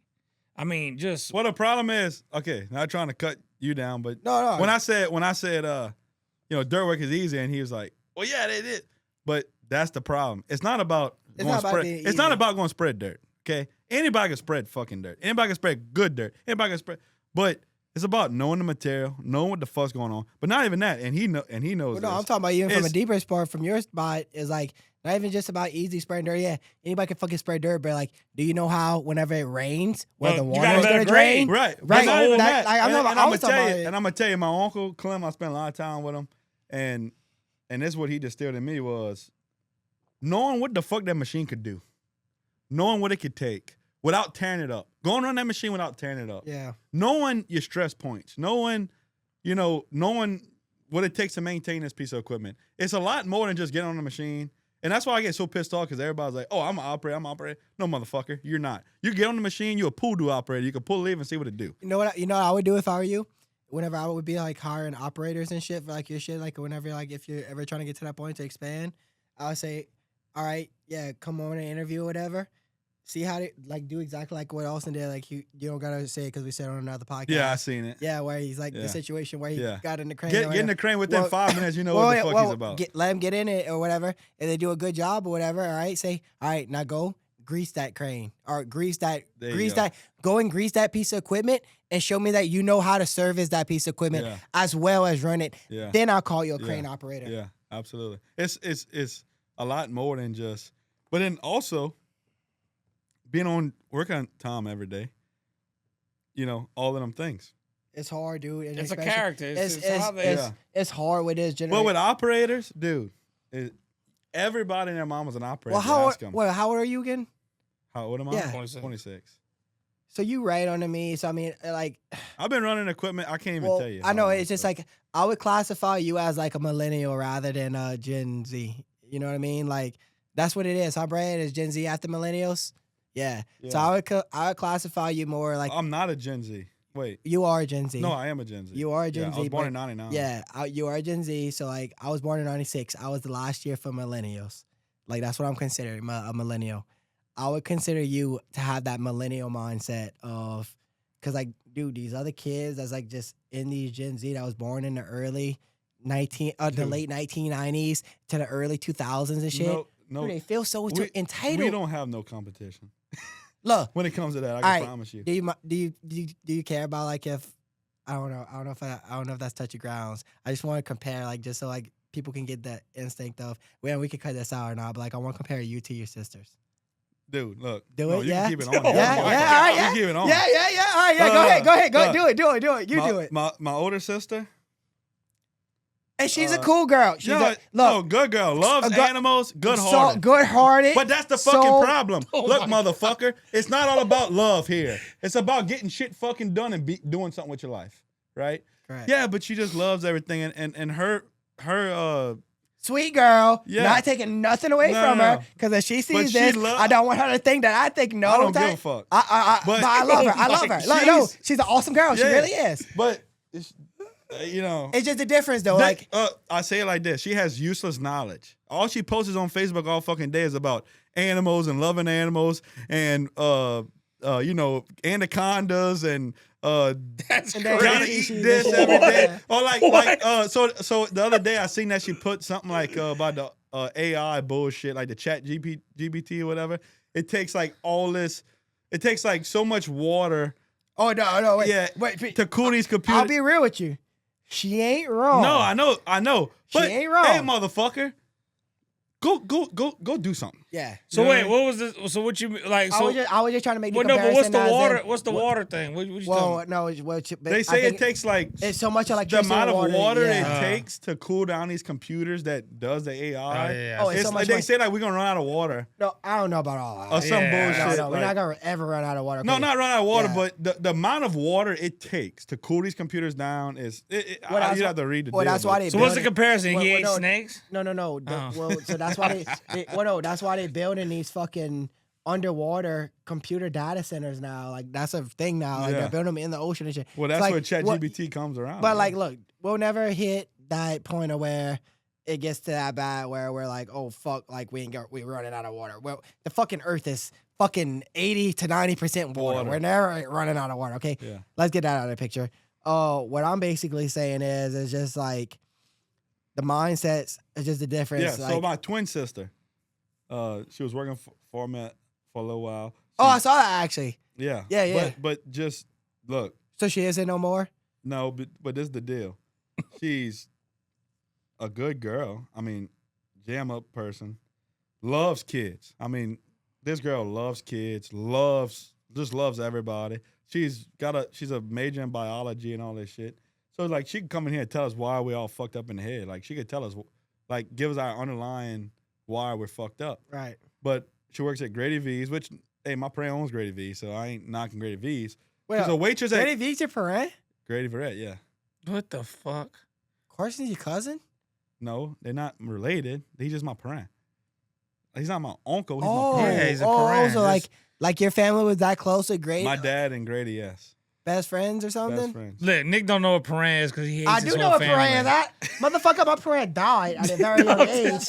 So it's just like, if we being honest, that's why I'm having this disconnect here. Look, Uncle Parent, he hates all of them. I don't hate him. I don't hate him. I love my parent. My parent was actually a stand-up dude, fucking Marine veteran, fucking with badass actually, and he actually died from a fucking plane He's accident. from Pierre Part. They all cousins. Yeah. It's kind of like Alabama almost. No, because that's why I'm you not got, gonna fuck my cousins. no, Gonna be mine. that's why you got it twisted. I ain't fucking with no family, man. I don't want nothing to do with none of that bullshit. Get me out of that. But no, but Bailey, like, she works for Grady V's. She's a waitress and she babysits.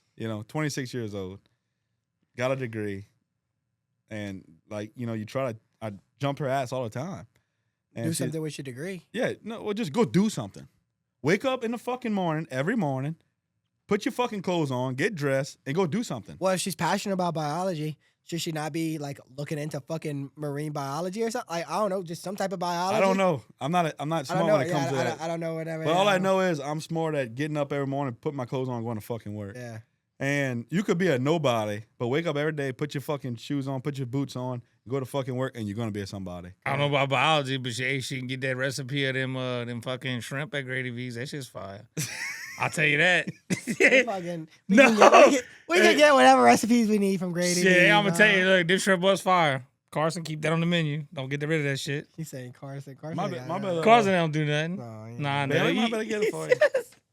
But yeah, no, it's just look. All the point, I guess, the point of where I was like to loop it. And we grew up in the same fucking household. Yeah, that's how and I we're was saying. Totally different. Y'all, all all of y'all are total Yeah, opposites. all of us. Like, I don't know, maybe Bailey and Haley might be like a little closer. No, they're not. Not even They're closer, really- but like as in like the loving aspect and all, Yeah. and then like, but then of course they're like you're the guy, I don't so give it's a like, fuck about the yeah, love you bullshit. know what I'm saying? The bullshit. Yeah. Look, dude, we think alike. Yeah. But But how well, everybody says that, like, how do you all three of y'all come out? Like, Haley blames my parents on different shit, like, oh, I was, fucked up in the head because of this, and this, and just, I'm like, wait, when did that happen? Yeah, well, Like, I don't even know what y'all talking about because I just woke up every fucking day, went outside. how much older she is than you though? 2 years. Oh, dude, no, then that's no difference. Like y'all She experience, swear, like, y'all experience the same things. Haley thinks that she had a horrible upbringing, It's all right, like, Haley, what this is where if you do watch this podcast, this is where I will not agree with you. But like on, my deal like- is this though. Like, if you don't like your upbringing, go fucking be better. yeah, Go do better. Look, assholes and elbows, 7 days a week. That's all I can tell you. I ain't the smartest man in the room. I'm not gonna. And look, I'm not even one of them. I'm gonna outwork you. Look, I'm gonna fucking be consistent. Assholes and elbows. I'm gonna do what I gotta fucking do. I don't give a fuck what nobody gotta say about it. I'm gonna do what I gotta do. that's why I was saying. And like you tell me these stories where it's just like, yeah, I got in a confrontation with this guy and this guy and that guy. I'm just like, why the fuck are these guys even fucking with you? Because like I seen it with my own eyes. You show up, you do what the fuck you need to do, And I you get the fuck out of there. So it's just like, what are they even like? I just Jealousy. that it got it. Like that's why, and like that's one thing like that I was always beneficial on is that, and I always loved was that I was never put in that environment where I had to compete with other just guys that's doing the same thing as me. Well, so I'm a regular at Real Tolos in Thibodeau, right? Okay. All the old guys go, every afternoon from like 2 o'clock to 6 o'clock. They all go in there. I got you. And I know, like, they all know who I am. They all know my grandpa was Beau Robichaux. They know my family owns Lowland. So in everybody's mind, I'm just a little spoiled rich kid that my family, I've heard it. I've heard that Lowland pays me to stay away, which is complete bullshit, by the I way. never heard that. Look, I'll be real. I never heard that. I embrace that shit. Like, if that's what the fuck you think about me, fuck yeah. Cause you know what? If I had a grandson and I could pay him to stay away in the future, fuck, I'm gonna do it. You know what I mean? If I had that much money, so you mad and you jealous. You're mad and you jealous. Well, that's why I get to a point where whenever like with my shit and all, like whenever we get these people hating on us and doing whatever, like I ain't even met some of these people. Like we got it. Fuck it. I call them out. Don't really care. We do work for them. Fuck it. They have a teacher at Nichols State. Oh my God. No, I'm serious. That was literally telling one of our people, like, hey, why you work? Because like kind of how you said how earlier, like how you burn those bridges, how Nick don't give a fuck. Yeah, word gets around. We live in a small community. Fucking right. Please let everybody know that Nick does not give a fuck. If you try to fuck Nick out of a situation, I'm real. I wear my emotions on my sleeve. I'm very open and honest about everything on how I charge people, on what I do. There's not no fucking hidden secrets here. There's not no hidden agendas. There's not it's not no, hey, how is Nick gonna get over on this person? Yeah. There's not a day that I wake up and say, how can I get over on somebody? How can I take advantage? Fuck no. Yeah. It's me waking up every single day. How can I be better? How can I do better? Yada, yada, yada, right? Well, they got this teacher at Nichols that tells one of my fucking employees, and she's like a employee slash intern or whatever, and she's like, yeah, well, we're not gonna give you credits for these for working for this company. And she's like, what? Like, why? Like, this is part of the thing. Like, well, the first thing they tried to hit her with was, well, the company's paying you, so we need you to get unpaid internship experience or whatever. And she was like, well, that doesn't make sense. Well, yeah, but like, what does that even mean? What does the unpaid experience have to do with anything? So then on the top of that, I was like, I'm sorry that I'm smarter than everybody else, and I figure out how to get paid for it. So that on top of that, so then I was just like, and then on top of everything else, not talking myself up, not talking my companies up, nothing like that, all right? Legitly, if you look in our radius and you look in our area, Houma Thibodeau area, you look up marketing companies in our area, we are going to be number one in every single sector, the business side, the organic side, the ad side, right? We are number one in this area as far as marketing, as far as a digital advertising space, as far as a media creation, video content, whatever. We're number one. There's no doubt about that. I'm proud to say it. I want to be the number one nationally. But like, I'm not even trying to give myself that credit right now. Yeah. I'm really the point of what I'm trying to say is how are you as a Nichols State University representative, as a teacher, and that your job is to better these students and to build these students up, and how can you confidently tell this lady or this young student that, hey, you're working with the best marketing company in the fucking area, and they're paying you, but you know what? We're not gonna count it because we seen some of his stuff and we don't really like how he is. Because look, I get it. I know it. You either hate me or you love me. I know that already. I know that about people. I know that about how people think about me. I can walk in a room right now. I know who wants me to be there. I know who doesn't want me to be there. I'm telling you, I feel those vibes.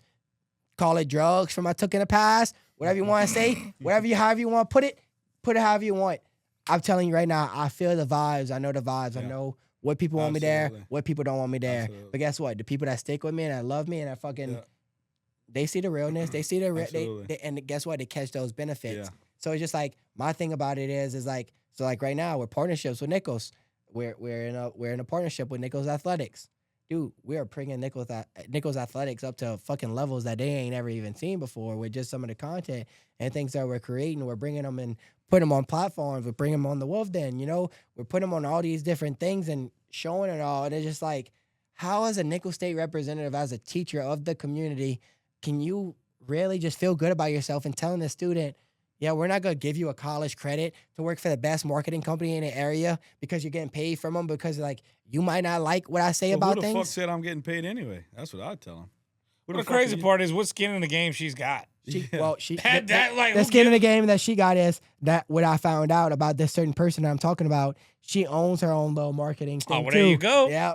Oh, well. And then guess what? She owns a little marketing thing, but why the fuck you teaching Nichols marketing at Nichols or whatever? Dude, this is my big thing about it. Tell them to kick rock. Look, this is my thing about it is I don't hate against universities. I don't hate against teachers. We need teachers. We need people and all. We need but at the end of the day, and look, if anybody's watching my podcast, that's a Nichols State professor or fucking any professor from any college in the world. 9 times out of 10, there's a reason that you're teaching and you ain't doing what you fucking what you're teaching.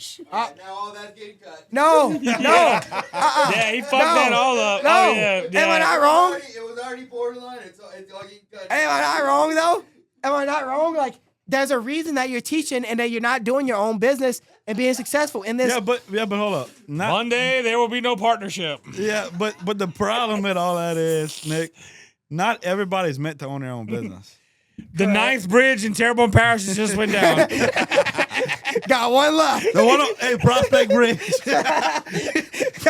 got one left. Like, dude, but that's what I'm saying. Like, I really don't give. Hey, Nick's bridge is getting nuked, son.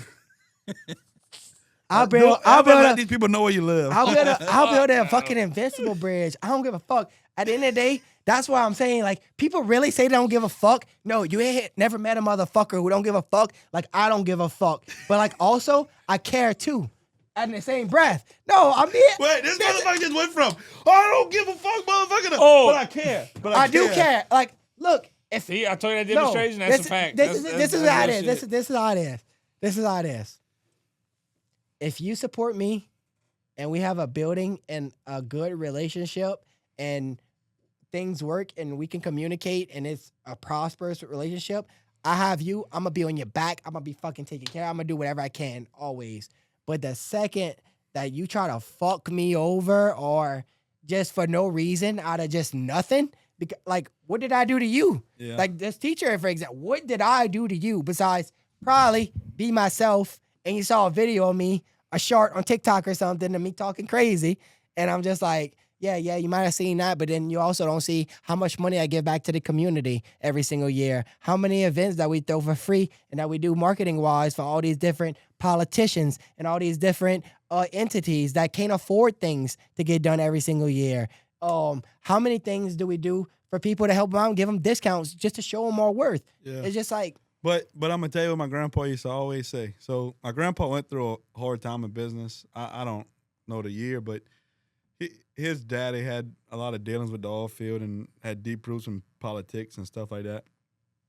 And whenever his daddy died, he actually, I don't really know the particulars, but pretty much, I'm not going to say booted out because I don't want that side of the family to see this and think that I'm talking shit, but right. He had to walk away from his daddy's company. You know, and that's why he set up the things he did with his kids and his grandkids. But, you know, my uncle was telling me the other day, one of my uncles was saying, you know, he just remembered, boy, he had come down the road and he lived in the front of our ranch, and then he'd drive down the ranch, and then it all connected to the road, and then that road, Burma Road, and it went straight to the office, to Lowland. And he said he remembers, you know, boy, he was in that whole deal, and he had borrowed a bunch of money. He had bought a bunch of land, and they was developing it, and the bank was calling the notes and all this shit. And boy, he said he was a pain in the ass to deal with. He said he couldn't even talk to his own daddy. He was really a mean person in that point of his time. And he said, boy, all of a sudden he just snapped out of it. He fucking said, you know what? Fuck them. Kill them with kindness. And all of a sudden he started being nice to everybody, and he threw a fucking party and he invited everybody that ever fucked him, and paid for everything, and greeted them, and made everybody that fucked him feel like they were worthy to him. And he ain't ever since then, that's how he rode. He fucking killed with kindness every day. And look, that was his biggest I'd like to quote. see that scenario with Nick. That'd be wild. But that's where you don't get it. Like, we do all the we do those things. Like just being honest with you, I know they got people that talk shit about me. I know they got people that's jealous of me, whatever, in the community or whatever. Look, this year I'm sponsoring two of the biggest event. Four of the biggest events that's gonna go down in downtown Thibodaux and in Thibodaux, just in Thibodaux area in general. I'm gonna be the main sponsor, like one of the main sponsors, not the main sponsor, but one of the main sponsors for these events. And you think that I know that I'm not paying for a lot of this stuff for these other people that I know that's talking shit about me, like, and I know that they jealous or whatever. Like, I see it, dude. I'm not stupid. Like, but then it's just like at the end of the day, it's like how you said, like it's like killing with kindness aspect. Kill them with fucking kindness. It's just like, and hey, treat them better than you treat your best friends. Dude, that's gonna kill them more. It does. Than It really anything. does. I hear where you. And look, I'm just like you now. I get all worked up. I gotta get like that. I gotta get I gotta getting get. better. I'm getting better also Yeah. with it. Like Austin has been getting on my ass about it. Like he'll like call me out. Like I'll send a fucking text message at 2:00 in the morning to a whole wolf, then Snap group chat or whatever on text message or the Lone Wolf one. And Austin's like, hey bro, like I'll be a little Chill bit the more. fuck out. Chill Yeah. out. Like I'll be a little bit more easy before you the fucking only one out here working Yeah. by yourself Well, again. You gonna be the true Yeah, lone wolf. You're gonna be the That's true lone wolf or whatever. I'm like, But look, yeah. I was like, yeah, but like at the end of the day too, like if I can't be real with these people and they can't take that heat and they can't understand why I'm being like that with them, But- look, I'm not trying to just save my pocket. I'm trying to save y'all pockets too. yeah. But dude, there's no secret. There's no recipe for life. We was all born. We all gonna die. We all got an expiration date. Keep on fucking wake up every fucking day. Be the best person you could be every fucking day, 7 days a week. Do what makes you fucking happy. Some people, they like going on vacation. Some people like working. I look. If I'm not working, I don't feel like I'm doing nothing. Love to work. Look, I don't want to be this big corporation. That's not what I want to do. I want to be involved in my community. I want to do good work and have a good small team and make a good living. I don't want to be the richest man. I don't at all. I just want to wake up every day and be happy and raise a good fucking family and leave them something one day. I don't even have a wife or kids, but that is my goal. That's in your life. aspiration. And that's my aspiration. But like I say, all the rest of the bullshit is at the end of the day is bullshit. Hey, wake up every day, be the best person you could be. Treat people kind, even if they fuck you over. What are you really getting out there proving something to somebody? None. Nothing. You're right. At the Nothing. end of the day, it don't mean shit. You know, that's why I'm saying, like, I know, like, that's why I was kind of getting to that point was, it's just like, at the end of the day, I know it's more toxic for me. Yep. Like, from the conversation we had earlier, these motherfuckers don't really care at 2:00 in the morning what's going on right now with that. But No, like, how I care But like about people it on right now. TikTok, you're like, oh, they say it must be nice, but they don't know what it is. But dude, nobody gives a fuck. Nobody gives a fuck what you gotta do. And look, I'm guilty for it too. I do the same shit. Like, Oh, 9 o'clock at night, I'm still working. Like, and I want to show the world. And that's fine. But what the fuck? My dick didn't get no bigger by me telling everybody. This is what it is.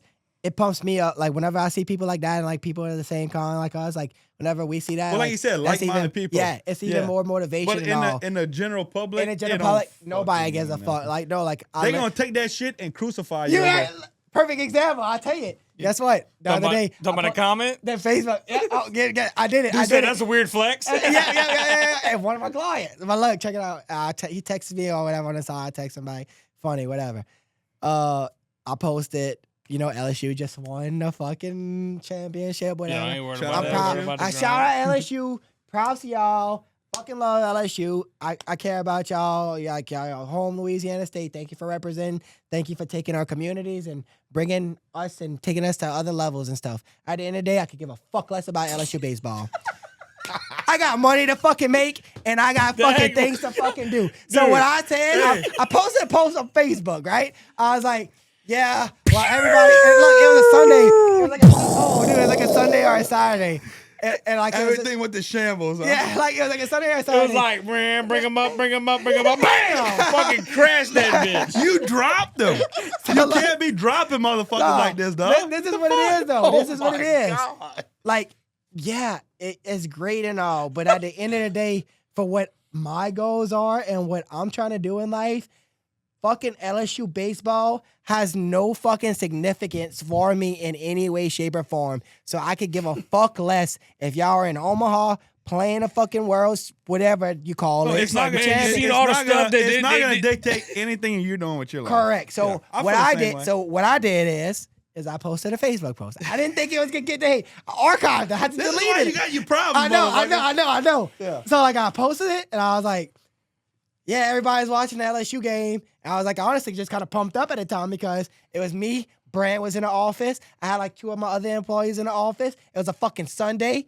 I was like, yeah, everybody's watching the LSU game and win the championship. But me and my guys over here grinding in the office, making shit happen for our clients after hours. Oh my God. I had one dude. You could have swore you killed the Oh, Pope, dude, huh? I had one dude from my hometown. Oh, that Jacob. He was like, oh, that's the weird flex. Jacob And who?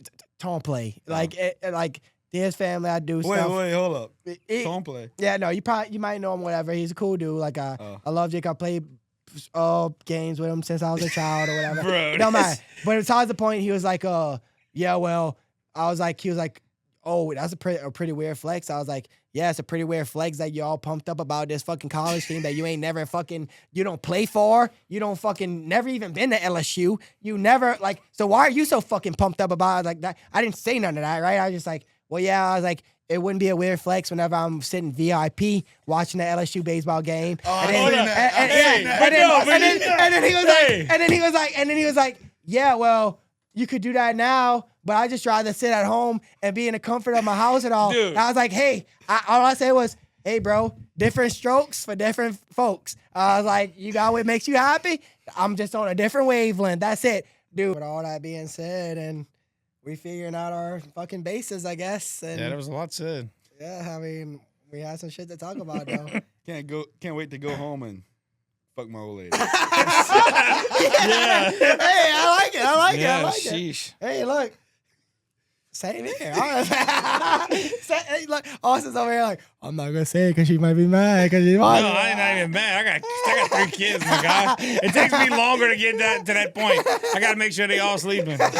Austin's like, I was like, I'm not gonna be sleeping with 4 of them anyway. Yeah. I was like, I got 3 kids. I gotta go put to bed first. But shit, man. Hold up. I think Brandon just died. What happened, guy? You good? Oh, fuck. It almost fell out. Well, shit, man. No, this was But actually. look, why don't you shout out your deal? That way, you know. Shout out all your companies. Shout out where they can find you at and where they could. Yeah, Beau Lands Industries. You could come on. We on Facebook, Instagram. I don't think we got a website, but You he's gotta about have to one fix that soon. for us. But give us a call, man. Anybody need any kind of dirt work, limestone, land clearing, demolition, any kind of equipment work at all. And not even to pump him up, but he did do stuff for me. And I'm telling y'all right now, he's the guy to call if you want somebody that's gonna go and fucking do it, get it done, and get the fuck out. Get that man up. Get that man out. Thank you, bro. Dude, thank That you was for good.